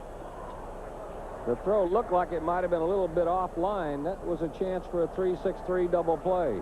I think if Jordan turns around, he could have just tagged Treadway, who was holding up. Watch. See, all he had to do was tag it, and he could have easily had the double play. That could turn out to be a break for Atlanta. That could have been a 3 unassisted double play. That's right, Tom. Thanks, Skip. You're welcome. Here's Ron Gant.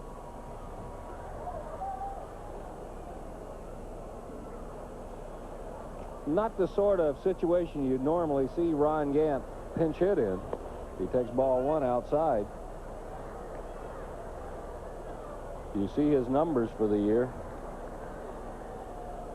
But since July 24th, Ron hitting about 160. He has been deep in a slump for the last month and a half. Off the end of the bat, 1-1.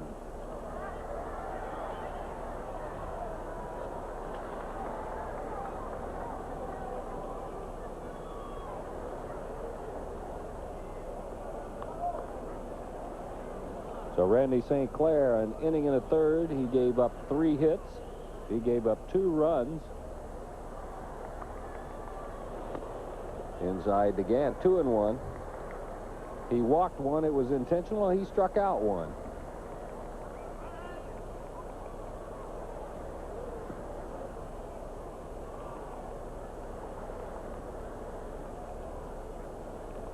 Two and one again. Misses the breaking ball. It's 2-2.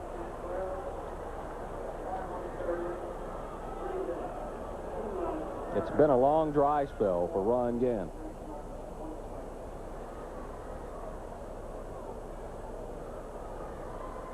And it's been a busy time for Clarence Jones. I think they've tried just about everything to get Gant out of this slump.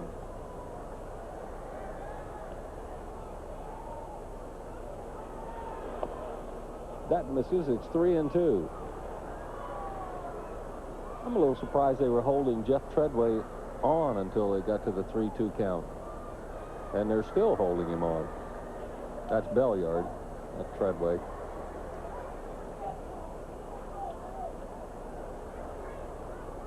He's not going, and Gant's gone. So Rivera records his second strikeout of the day. Ron Gant's troubles continue. We'll go to the top of the order and Otis Nixon. Here's another look at the strikeout pitch, that big breaking ball. And again, you can see that front shoulder flying open on Gant.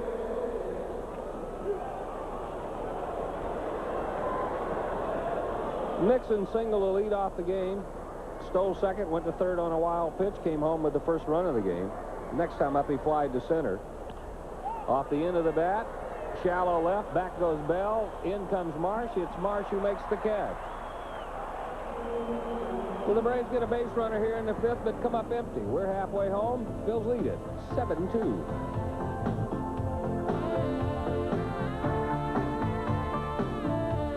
Along with Joe Simpson, Pete Van Weren welcoming you back to Veterans Stadium, where it's been all Phillies right now, 7-2 behind Ben Rivera, and a lot of bullpen innings necessary today for Atlanta the day before a doubleheader, Joe. That's not always the most enviable of positions, but now maybe it'll be Mark Davis instead of Randy St. Clair, who provides the innings the Braves desperately need to try to hold the Phillies at bay and give that bullpen a little bit of rest. He is one of the guys that did not work in last night's ball game.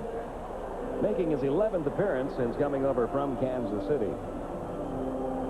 And replacing Randy St. Clair, who worked an inning in the third, allowed 3 hits, 2 runs, walked 1, struck out 1. The catcher, Todd Pratt, leads things off for the Phillies. He had a big 2-run single. That was the hit that knocked Tom Glavine out of the box back in the third.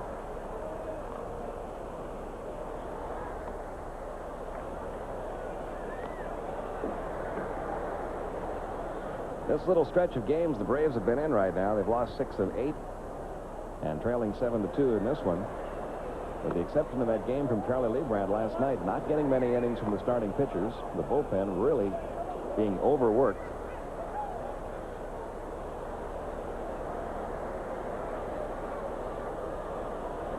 And not exactly what you wanted to have happen today with that twin bill staring you in the face tomorrow with the 10-man pitching staff tomorrow. They're going to make that roster move for one day as they submit the 25-man rosters for postseason play. And as rough as things have been of late, still not a bad record in the month of August. They're still hanging in there, and they're getting a lot of help from some other ball clubs. Lately, it's been the Mets. Well, it's now 3-1 on Tom Pratt. It'll be Tom Marsh, then Juan Bell after Pratt.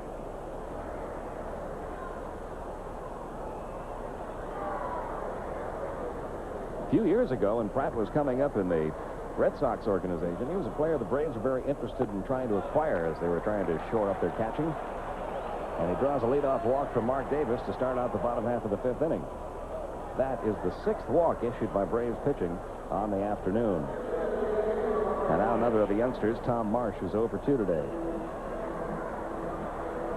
That's the 7th walk issued by Mark Davis since he came over in the deal for Berenguer and covers 12 2/3 innings. That's one area that he's really got to work to cut down on, is putting runners on.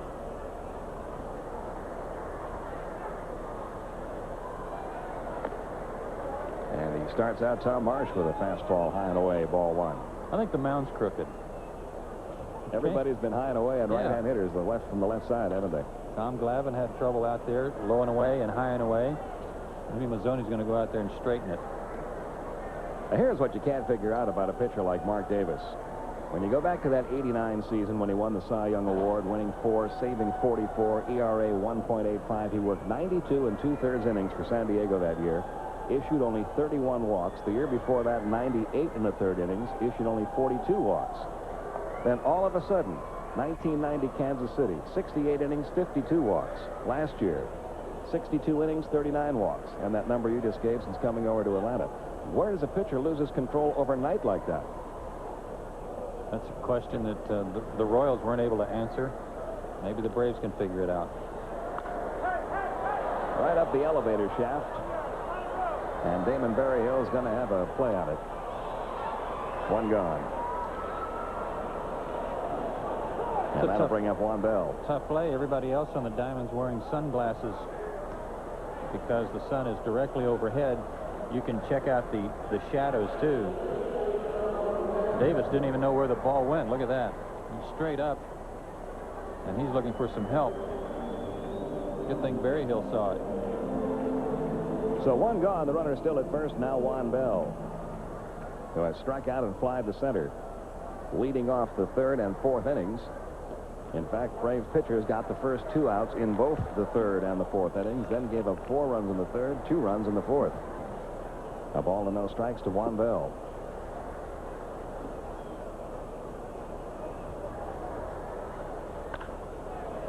Deep short by Belliard. Base hit left field. Todd Pratt will stop at second. And the Phillies have runners at first and second as they try to get some more offense going here in the 5th inning. That'll bring up pitcher Ben Rivera, who struck out and grounded out to second, probably up there to bunt here.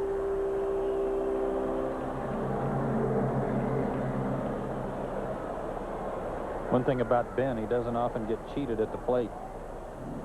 He made Tom Glavine work for his 2nd strikeout back in the 3rd inning and then hit the ball hard to Treadway his last time up. So let's see if they have him bunting after a long visit with Larry Boa. Braves think he will be. Bream is in, so is Pendleton. He is squaring. Bunts a foul, 0-1. Well, let's see. We had Bob Arrow pitching relief for Philadelphia yesterday. His dad played in the NBA. Today, the Braves face Ben Rivera. He's 6'7".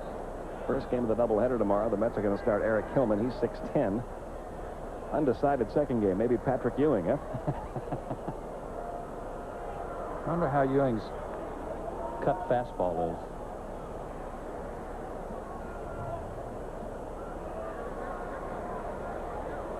Nothing in 1 to count on Ben Rivera. 1 man out, runners first and second. Ben does not have a sacrifice bunt to his credit. Only been up there 17 times. Look how close Sid Bream is.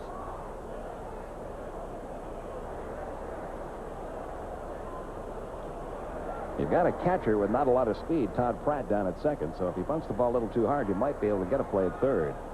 Look at Sid on top of him. And he missed the breaking ball, trying to bunt it. The count 0-2. Rivera thought he had pulled back.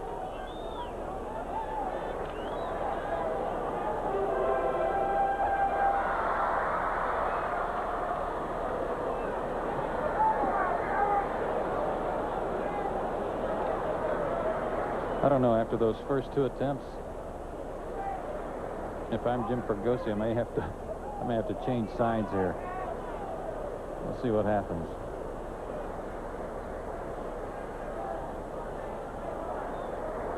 He is squaring again. And he gets the bunt down, but foul. That's a strikeout for Mark Davis. And that's out number 2. Here in the bottom half of the 5th inning. We'll go back now to the top of the order and Stan Javier, who has scored 3 runs in this ball game. He has walked twice and singled. He has stolen a base.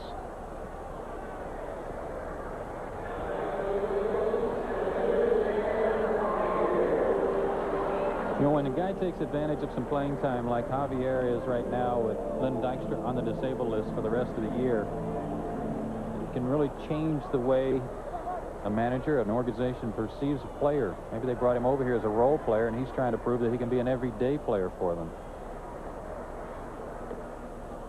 And if they can't figure out a way to get him in here as an everyday player next year, perhaps some other organization would see that, especially with expansion coming along.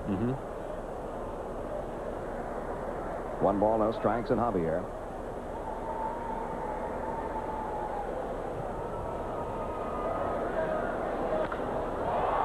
Straight away center field. Otis Nixon with the sunglasses down should have a play on it. And does for out number 3. So the Phillies get a couple of runners, but leave them this time. And after 5, our score remains 7-2 Philadelphia.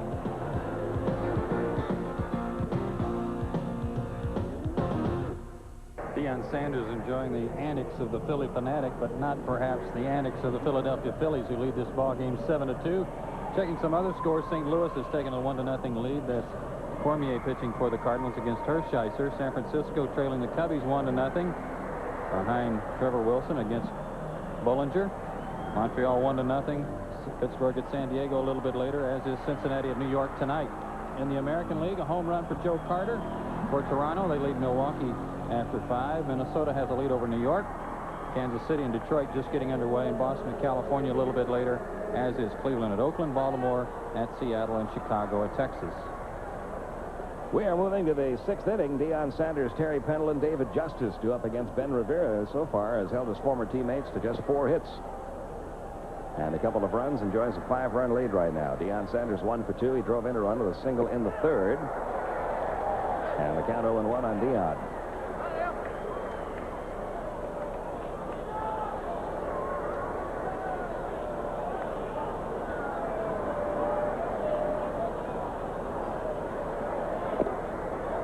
That one missing upstairs. 1 ball, 1 strike. One of the things when you play against a former teammate who's a pitcher, sometimes you can go to the plate and get real comfortable because you feel like, well, this is my old buddy Ben out there. I can get some good swings. But one thing Rivera has not allowed the Braves to do today, and that is get comfortable. He has sent several fastballs up and into the left-handed hitters especially. Really brushed Dave Justice back early in the game. Just letting the Braves know that that was then and this is now. Exactly.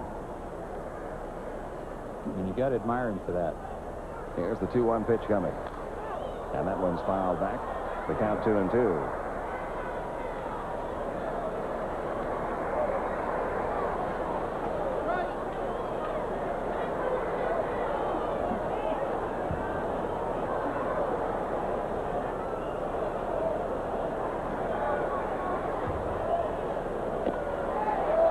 Just missed the inside corner. The count full, 3-2.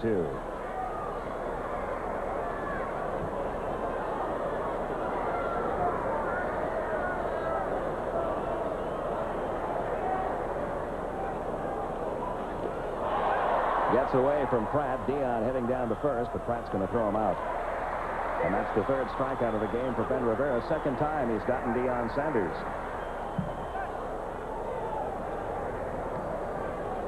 Another good breaking ball, too. He struck out Ron Gann on a 3-2 breaking ball. Gets Deion with that one. Nice stop by Pratt. So with 1 out, Terry Pendleton steps in. Terry 0 for 2, a couple of ground outs. His ground out to second in the 1st inning drove in Atlanta's 1st run.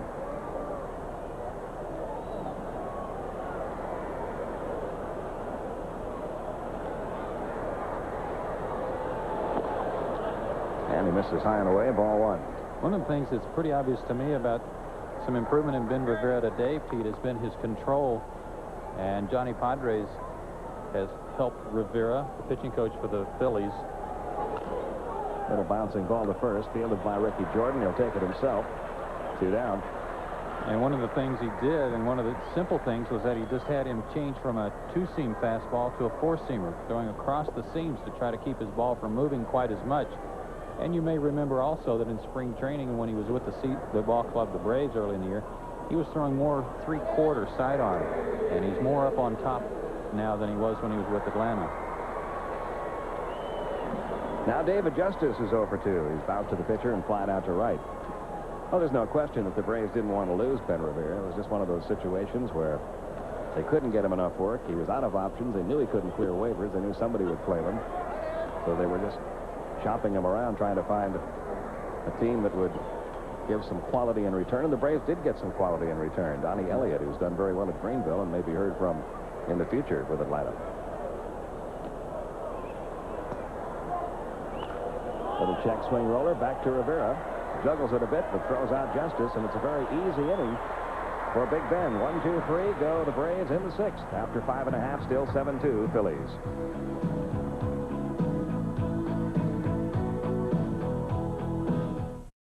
For the sixth, 7-2 Phillies, and time for today's Aflac trivia question. Who was the last Philly to win the National League batting title?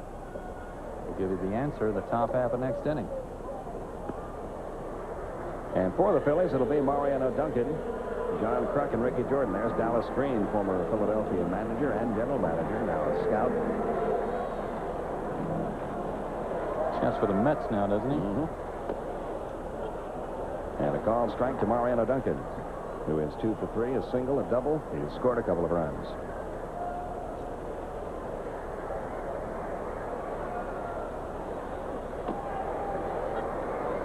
Nothing in 2, the count on Duncan. Mark Davis working his second inning. Tom Glavine started, worked 2 2/3, and was roughed up 5 runs, 4 hits, 4 walks. St. Clair worked an inning in the third, allowed 2 runs, 3 hits. And that takes care of Mariano Duncan. Mark Davis has his second strikeout. 1 gone in the sixth, and John Kruk will be the hitter. Kruk has walked twice and grounded out, still without a hit in the series. He's 0 for 9 in the series. And 12 consecutive at-bats, the longest he's gone all year without a base hit. Pretty good battle going on for that National League batting title right now, with 3 very, very close at the top. The day started with Gary Sheffield at 335, Kruk at 331, Van Slyke at 330. John has slipped a point today, takes a strike. Last 2 pitches Mark Davis has thrown have had something on them. Good fastballs to strike out Duncan, and that one on the corner. That one missed upstairs. 1 ball, 1 strike. Kruk, the most sociable hitter in the league. He's talking and chatting throughout every at-bat. And a home run cut there. Didn't get the breaking ball. 1-2. Almost hurt himself on that swing.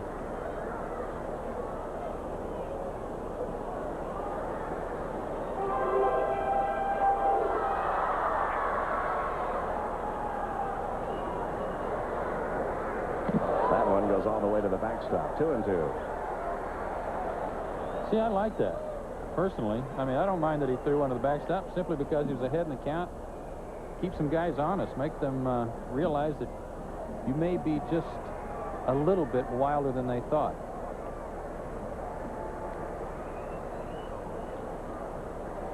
Now the 2-2 on the way, and the breaking ball is low for ball 3-2.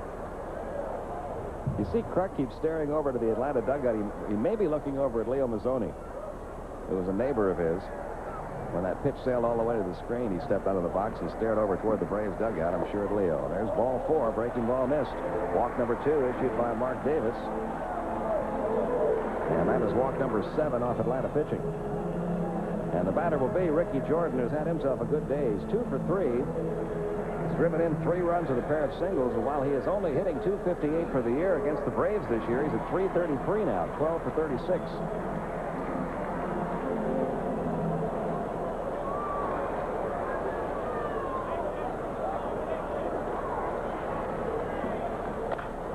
He's 3 for 4, and the ball gets by Otis Nixon.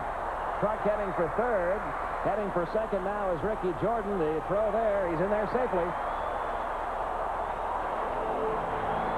Runners at second and third. Otis trying to make a shoestring catch. Have that ball skip off the heel of his glove, perhaps. Boy, Jordan was ready for the fastball. Scorched it. Nice effort by Otis, and he just couldn't quite keep it in front of him. Good backup by Justice, who made a strong throw to second and almost got Jordan down there. And Ricky Jordan gets a reward the rest of the day off after his third hit. Ruben Amaro comes in to pinch run for Jordan. Ricky gets a nice hand as he leaves the field after a 3 for 4 performance. The batter will be Dave Hollins. Runners at second and third, 1 man out. Hollins has singled, walked, and struck out. And they're going to walk him. This will be the 8th walk given up by Braves pitching.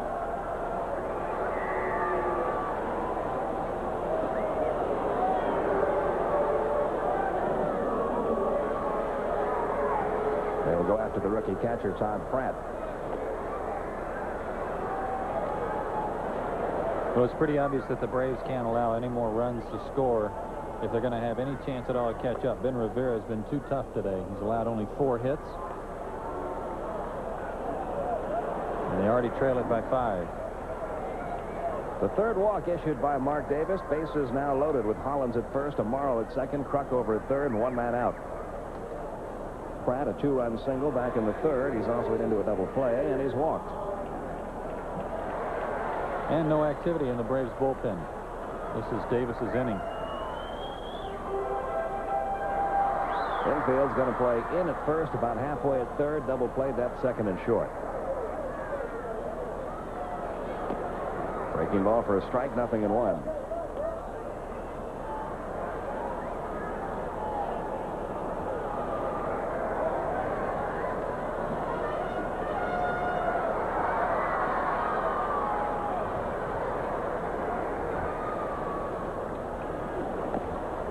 And there's a backdoor breaking ball in the outside corner for a strike, 0-2.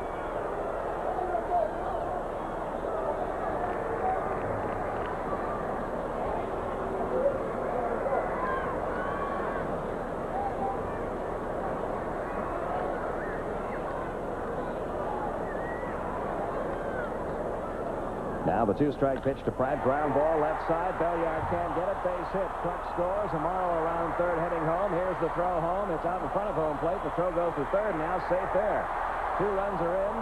It's 9-2 Phillies. Todd Pratt has driven in 4 runs on the afternoon.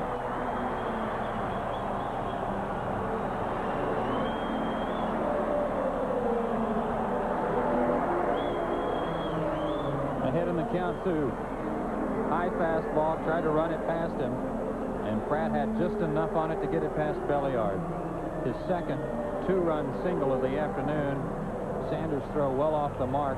Berryhill did a good job just making that play close at third. So the runners are at the corners now. Still only 1 out. 9 runs, 10 hits now for the Phillies.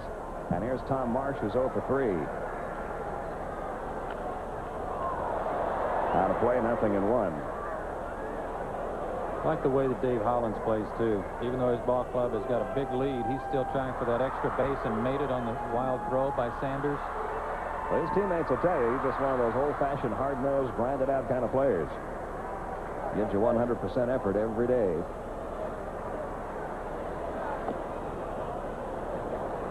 It's 1-1 now on Tom Marsh. One of only 3 players in the Philly lineup without a hit. Kruk doesn't have one, but he's walked 3 times. Marsh is 0 for 3, and the pitcher, Ben Rivera, is hitless today. This one fouled off. A ball and 2 strikes on Marsh. 9 runs, 10 hits for the Phillies. 2 runs, only 4 hits for Atlanta.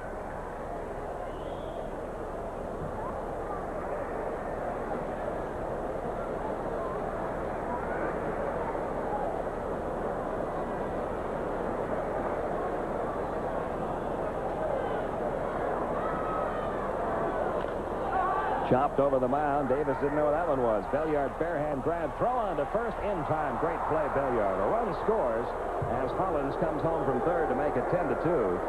But that was the only chance Belliard had. And he made the play. Marsh picks up his 7th RBI. Brilliant play by Rafael Belliard. Watch him barehanded and throw it all in the same motion. He was in the air, came down, and was in his throwing motion with the play. Good call at first by the umpire. And an outstanding play just to get the out by Rafael. Pratt advancing to second. Coming home was Dave Hollins to make it 10-2. And now the batter is Juan Bell, who's 1 for 3. All the way to the backstop, this time with a runner on. And Pratt moves over to third. And that's not a good time for that one. No. We'll have Hal Galima check on something for us. The Phillies have scored 23 runs off Braves pitching in this series. I wonder how long it's been since the Braves have given up that many runs in a 3-game series. We'll let you know as soon as we track it down.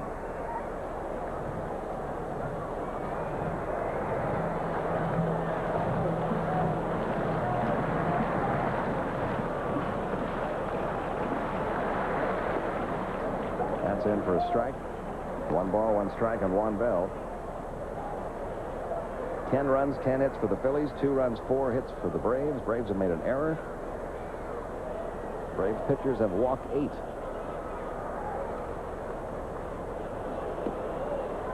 Took something off that breaking ball, caught the inside corner. It's 1-2. And something about their rallies today, too. They got 4 runs in the 3rd inning after 2 out. They got 2 runs in the 4th after 2 out. And they have 3 runs here this inning after the leadoff hitter struck out. Strike 3 call. Bell knew it. 3rd strikeout of the game for Mark Davis. But in between the strikeouts, 3 runs score, and it's 10-2 Phillies after 6.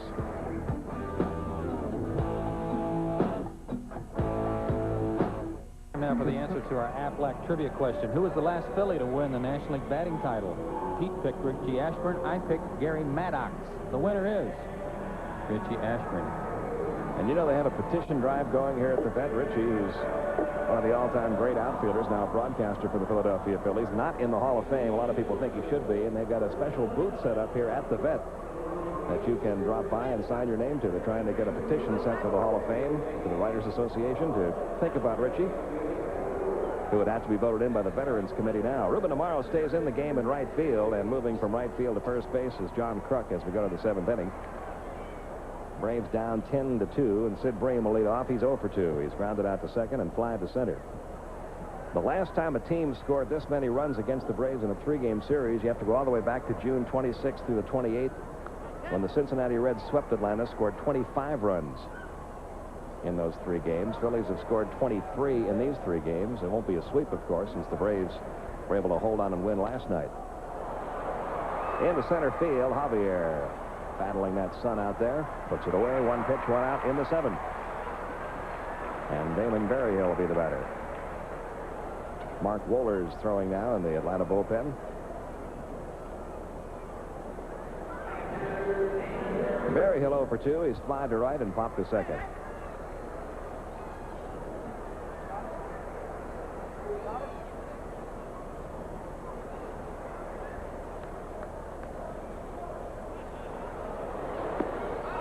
And a strike in the inside corner, 0-1.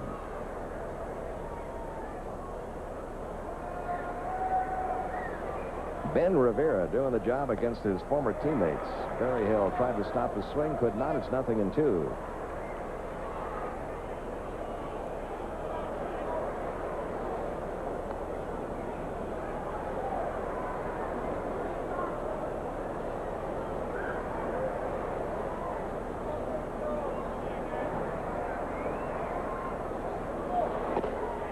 Wow, he's still got a little pop in here in the 7th inning, too, doesn't he? He sure does. 1 ball, 2 strikes.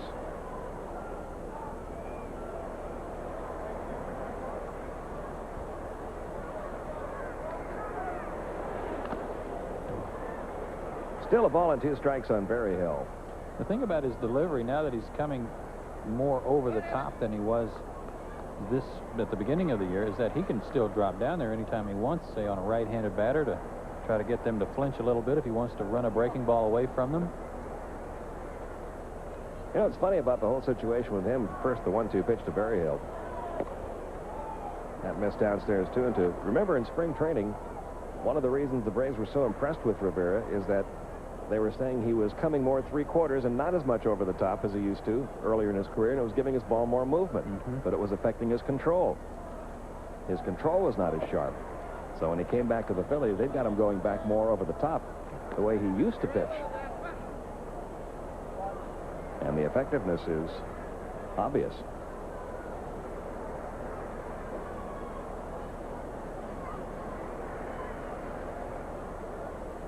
Here's the 3-2. He strikes out Berryhill with high heat. And that is his 4th strikeout. 2 gone in the 7th. He is now retired. 7 in a row.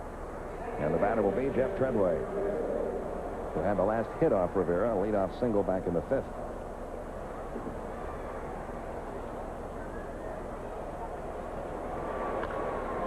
Into shallow center field. That might drop. Nope. Nice running catch by Javier to end the inning. 1, 2, 3. Go the Braves in the 7th. 7th inning stretch time here at the vet. It's been all Phillies, 10-2.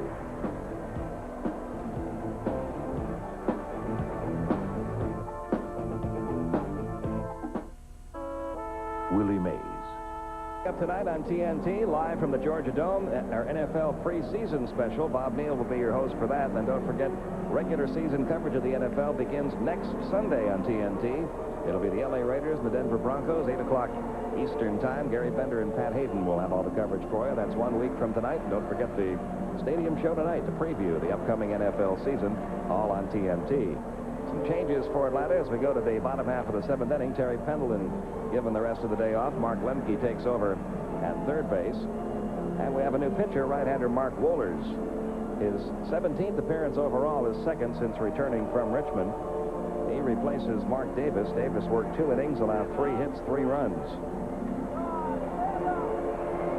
3 walks and 3 strikeouts for Davis.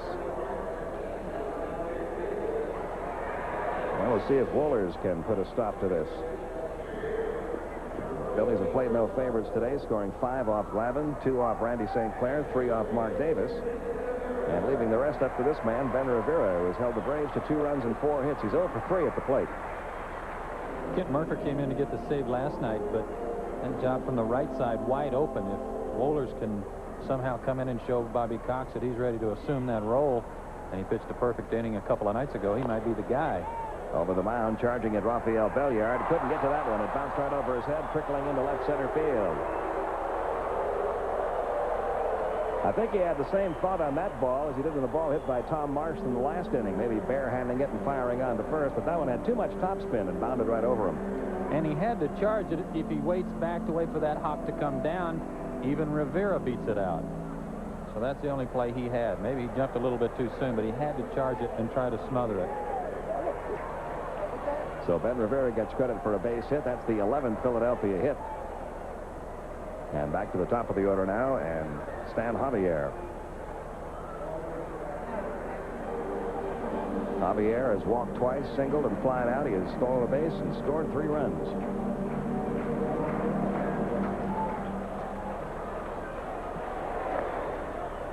Wohlers missing high, ball 1. Steve Avery and Pete Smith go in the twilight doubleheader at Shea tomorrow night. Eric Hillman will pitch 1 game for the Mets. They still haven't announced who their second game pitcher will be. Nor have they announced who will work on Tuesday night when John Smoltz goes for the Braves. Probably somebody called up from AAA because of the doubleheaders they've been involved in lately.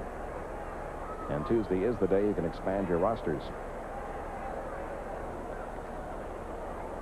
Now the 1-1. 1-2 on Javier. Don't know for sure who the call-ups will be for the Braves, but you would assume that they would be able to expand their bullpen on Tuesday.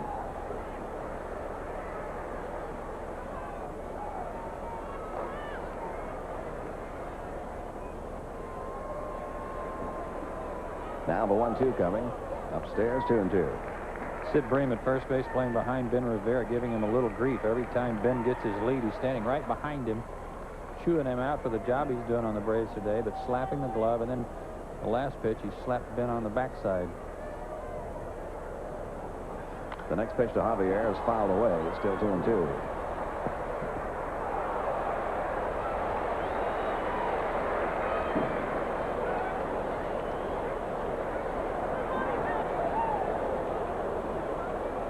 Judging by Sid Bream's attitude after last night's game, even though the Braves held on to win at 7-6, it would not surprise me if somewhere in the next day or so, Sid and Terry Pendleton called one of those players-only get-togethers. On the ground short, this should be 2. Belliard to Treadway on the first in time for the double play. What do you think about that, Joe? I don't think it's a bad time at all for one. And those are the guys that usually get it done. Now Rivera trots by Mark Wohlers and has a little chat with him. I'm sure to rub it in his face a little bit that he got a base hit off of him. And that was Ben's second hit of the year. Those are very good. Those meetings are very good if you pick the right time. If you have too many of them, I don't think they serve a good purpose at all. And so far this year, I think there's only been one of those. Yeah, I think there has been just one. And that was early in the year when the Braves were still in the second division and struggling. Mariano Duncan, 2 for 4. 0-1 the count.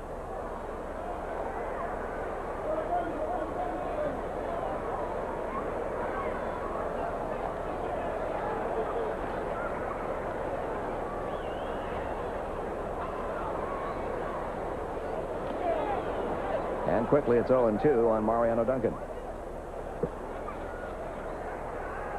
So far this inning, Phillies having a little trouble getting around on Mark. And he's throwing strikes.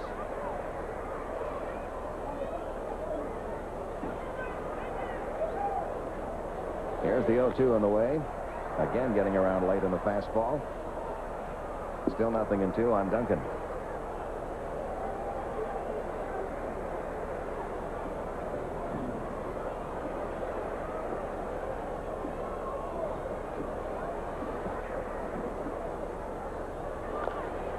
Chop to third, Lemke. Across to Bream, and that'll do it for Philadelphia in the 7th. So a good inning for Mark Wohlers. The Phillies kept off the board, and after 7 complete, still 10-2 Philadelphia.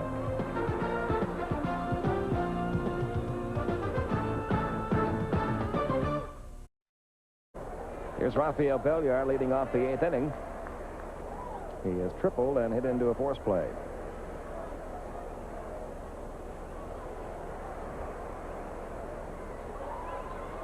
And these two guys were pretty good buddies when Rivera was an Atlanta Brave. That caught the inside corner, 0-2. Rivera's retired 9 straight.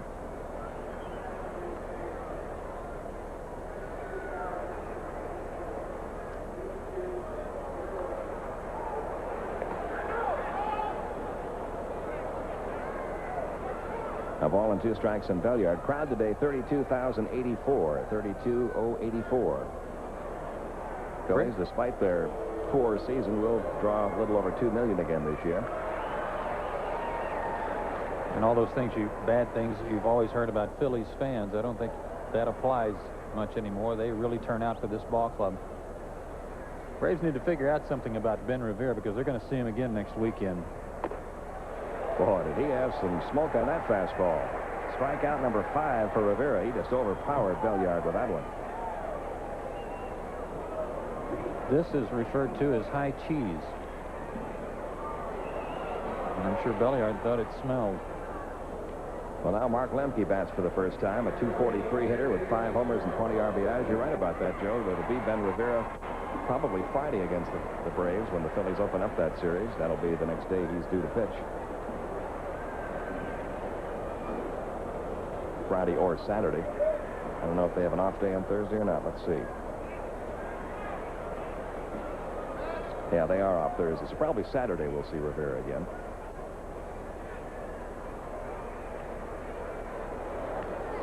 Which is not necessarily good news. That means Kurt Schilling on Friday. Yeah, that means he missed Mulholland. I guess that's the good side. But the way Rivera's pitching right now, he's been the most dominant. And he's ahead in the count on Lemke, 0-1.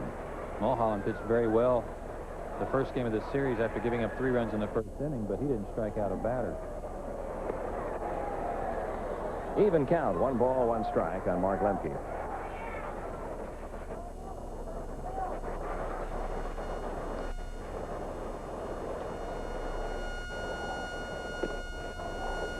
On the outside corner, 1-2. Nothing wrong with Rivera's control today. There's Mike up in the Atlanta.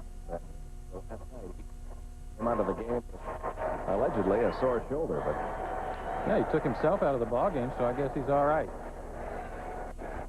That one bounces up there, 2-2. I think the thing that's impressed me most about Rivera this afternoon is the control, because we saw him pitch a lot in spring training and sporadically with Atlanta early in the year, and the one problem he had in almost every appearance was his control.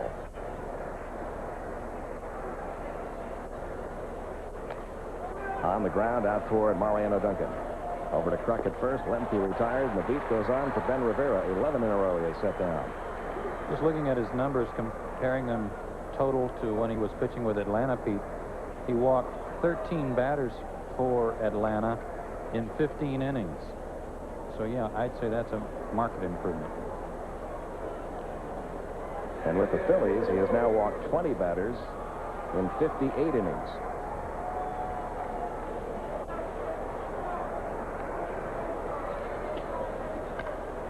Into right center field for Otis Nixon for a base hit. It's going to be more than one. Otis around first, heading for second. He's going to get all the way around at least to third. And he's going to be held up there as the throw finally comes back from the infield. So So for the second day in a row, Otis Nixon has himself a triple.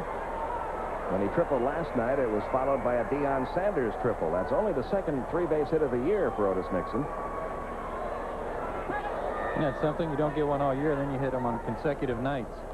That was a hanging breaking ball, and because Javier was playing him over into left center field, the fact that it was also being played on turf, it finds the gap and the wall. Amaro tracks it down, and he got it back in quickly to prevent an inside the park home run. Now Deion Sanders had a run-scoring single back in the third and struck out his other two times against Rivera. Lonnie Smith has moved out on deck with the pitcher due up next.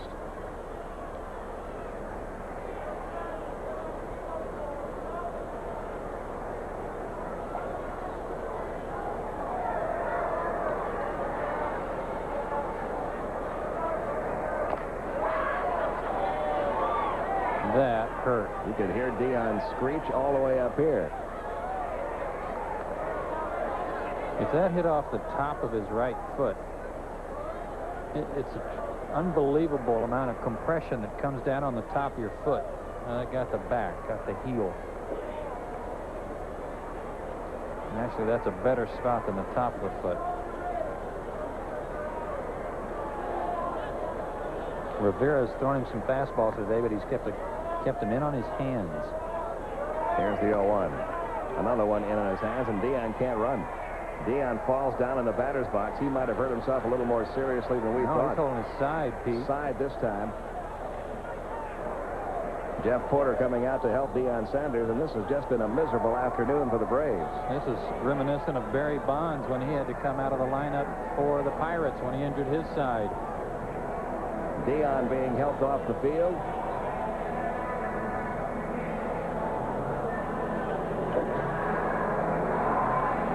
He is a guy that does not show any signs of pain when he's hurting. That had to be tremendous.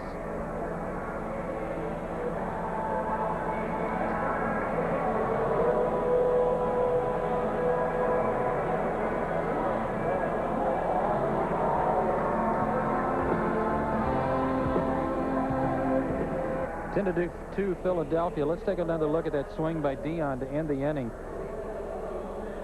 Fastball in on his hands, and he tried to open up to get the bat through, and maybe in doing so hurt his side and rib cage area. You can see there his mouth is already open as he felt the excruciating pain, and he went right down to his knees and then was prone on the ground. Had to be helped off the field, and Lonnie Smith will take his place in left field.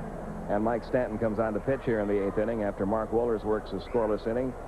If that's one of those rib cage muscle pulls, those can be very, very tricky injuries. Players have been known to miss 2 or 3 weeks before something like that heals. And it's also the kind of injury that's very susceptible to happening again when you try to come back, if you try to come back a little too soon.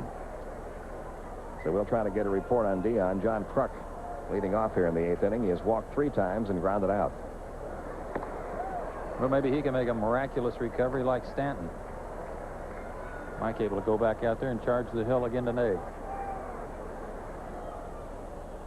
In Chicago's Wrigley Field, Jim Bullinger has a no-hitter through 6 innings against the San Francisco Giants. Cubs lead it 2-0.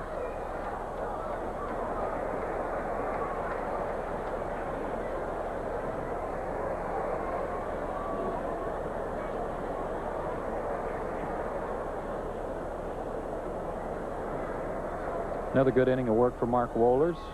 Throwing strikes, gave up that infield hit to Ben Rivera, but also got a double play. Deep to left field, Lonnie Smith going back into that corner and has no play. Somebody in the seats made a good play.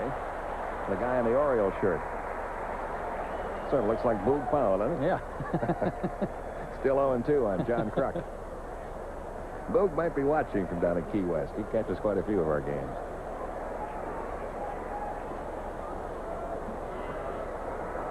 Still 0-2 on John Kruk.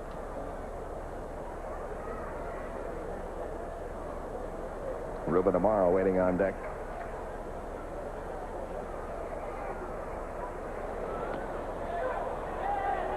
They will appeal, and third base ump Charlie Rutherford is going to ring up John Kruk.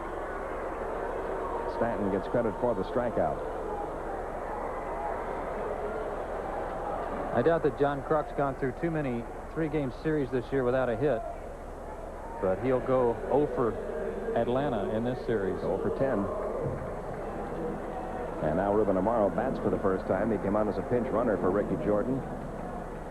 Hitting just .202 in the year. Does have some power. 5 homers and 22 runs driven in.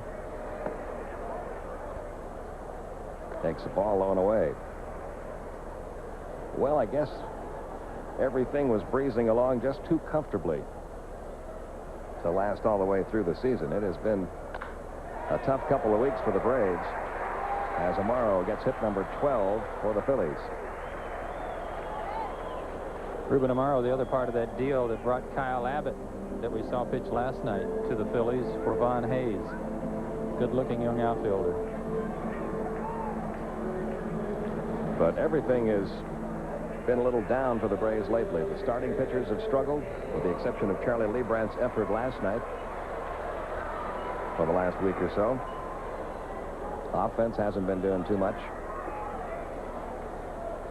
And maybe things will get better tomorrow.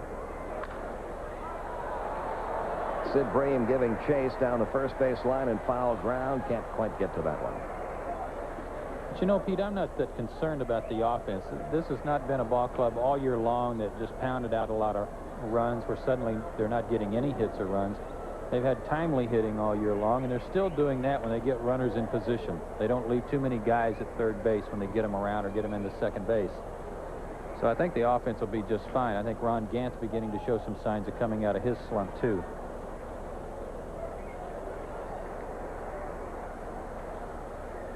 The area of concern, the biggest area of concern, remains the bullpen. That's been the case since opening day. You really don't feel like the starting pitching is going to stay in its slump for too long, not with the quality of arms on this pitching staff. But that number right there, close to an ERA of 5 the second half of the season. And with Alejandro Pena out, somebody needs to step forward to claim that closer's role. Well, and in defense of the starting pitching, too, lost 4 in a row. They got 4 starts from guys that didn't have any of their best starts of the year, certainly. But that's the first time that's happened all year, where 4 in a row were knocked out of a ball game, you know, as early as the 6th inning. And I don't think that's anything to panic about. Well, this kid's had himself a good day. Capping off what's been quite a year for him. He started out the year at Double-A, hit .333 with 6 homers at Reading, then went to Scranton, hit .320 with 7 home runs. And now today, they sit down Darren Dalton, one of the best RBI men in the National League, and put in a rookie catcher, Todd Pratt, and he drives in 4. Dalton and Sheffield started the day tied with 91 RBIs apiece. Tied for first in the National League. Treadway was off the bag. He'll have to throw him out, and does. And that'll be all for Philadelphia in the 8th inning. We go to the 9th. It's been all Phillies.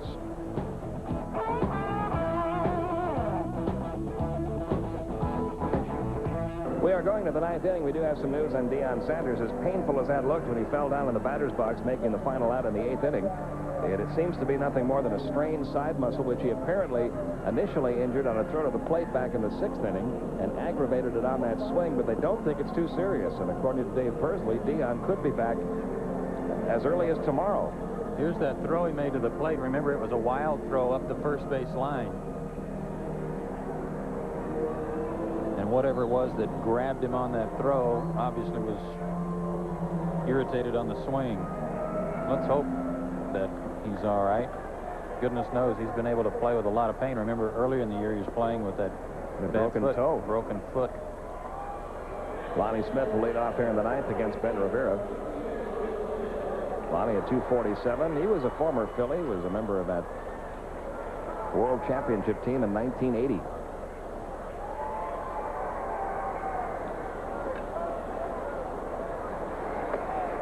And he takes a strike from Ben Rivera.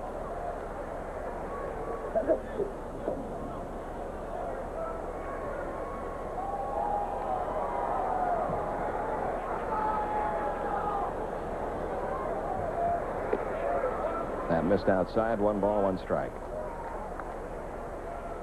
It is always gratifying. Don't believe the players don't think about this. Always gratifying if you get traded away from a ball club and you're a pitcher to come back and pitch a game like this against your former team.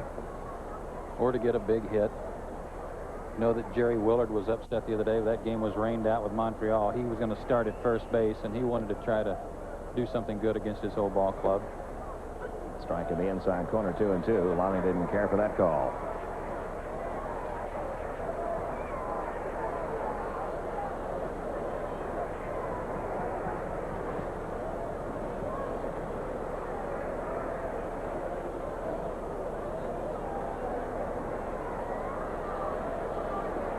I'm glad he's smiling. Me too.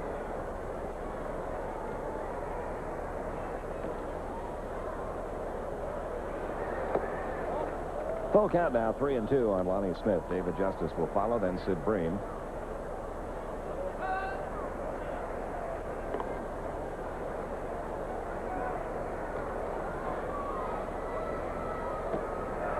That takes care of Lonnie Smith. And that's a half-dozen strikeouts now for Ben Rivera. 1 out in the 9th inning. The batter will be David Justice, whose 8-game hitting streak is in jeopardy. He's 0 for 3. Jim Bollinger's no-hitter is now through 7 innings against San Francisco, with the Cubs leading 2-0. Ben Rivera's one complete game this year with the Phillies came against the Mets. He won the game 6-2, went 9 innings, gave up 7 hits and 2 runs that day, and struck out 8, and walked only 1. He's really only had one really bad start. That was against Cincinnati the second time he faced him. And that is oftentimes very difficult for a young pitcher, especially to do, is to face a team, the same team, in back-to-back starts. He beat the Reds 9-3 with 7 innings and only 2 runs allowed on August 19th. Then he went right back out there on August 24th against Cincinnati and got knocked out in the 3rd inning. Well, maybe that's a good omen, good omen for next weekend, huh? That's a pretty impressive line. Outside corner, 1-2. He's still got plenty of life on that fastball.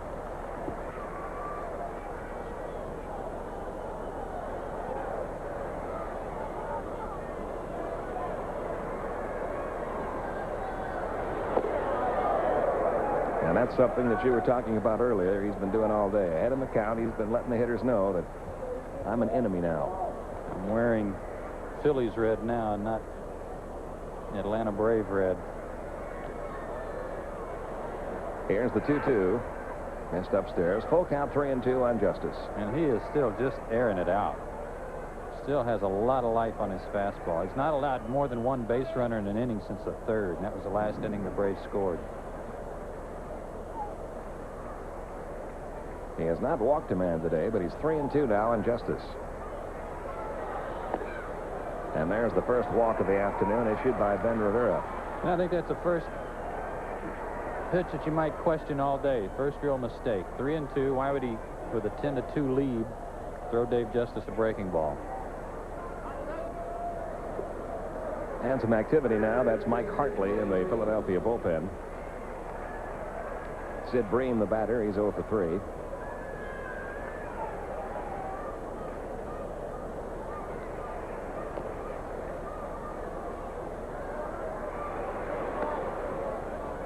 A ball outside. They're not holding Justice at first with an 8-run lead.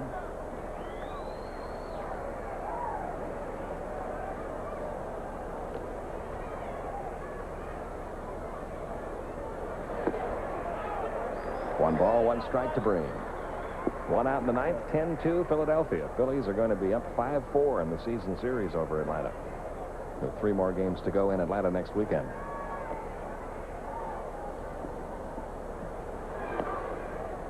And it's 2-1 now on Bream.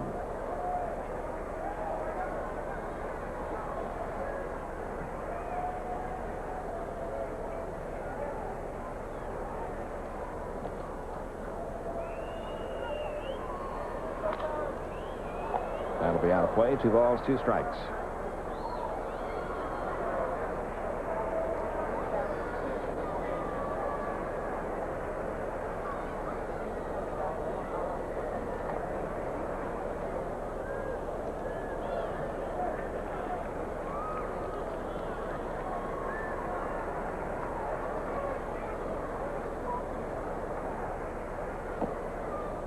Third straight hitter he's gone 3-2 on in this inning. The thing about the Phillies, Pete, you got to give them some credit about the way they have gone about their business here at home against Atlanta. Certainly a loose bunch swinging the bats. As we knew, they had the capability of scoring runs, leading the National League in that category. Chop towards second. Duncan has it. He'll get the force down at second. The throw on to first. High throw pulls Kruk off the bag, so Brain becomes the runner there. But now there are 2 outs in the 9th inning. Tough play for Duncan, too, battling the sun on that high chopper. And a good hard slide by Dave Justice, even trailing 10-2, forced Juan Bell to make a sidearm throw that pulled Kruk up off the bag. So now with 2 outs, the last hope for the Braves, Damon Berryhill, is 0 for 3. A fly out to right, a pop out to second, and a strikeout for Berryhill today. Those are little things managers notice, too, in a ball game like this. They watch base runners, see how they attack the opponents. And this should do it. Right side of the infield, John Kruk waving everybody off. And Ben Rivera, a former Brave, has pitched a 5-hit complete game victory over Atlanta. The Phillies take 2 out of 3 from the Braves. The Braves lead slips now to 4.5 games over the Cincinnati Reds. Final score, Phillies 10, Braves 2. Back with the wrap-up right after this.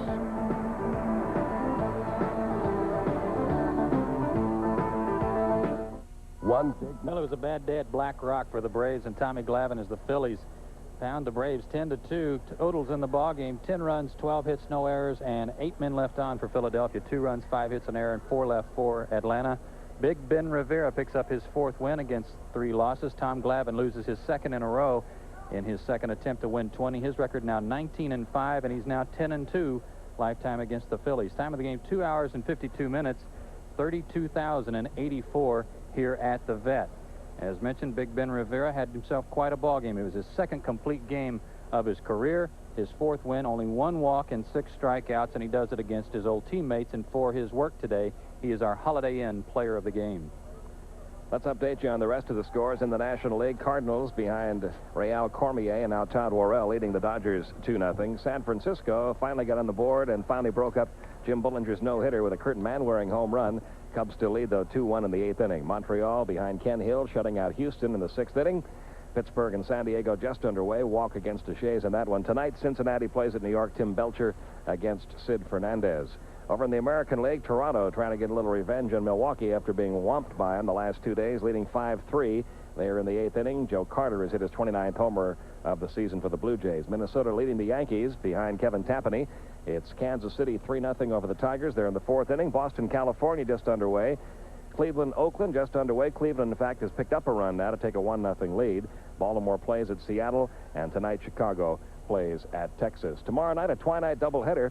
The Braves and the New York Mets, 5:05 Eastern Time. We'll have both games for you here on TBS. It'll be Steve Avery against the rookie Eric Hillman in the first game. Pete Smith pitches in Game 2. The Mets have not yet announced who their starter will be in Game 2 of that twin bill. So join us tomorrow night, 5:05, for that twin bill. Coming up next on TBS, Happy Days. Until tomorrow, for Don Sutton, Skip Carey, Joe Simpson, our entire TBS crew, Pete Van Wieren from the Vet in Philadelphia, where the final today was the Phillies 10, the Braves 2. The Braves lead now 4.5 over the Reds in the National League West. So long, everyone.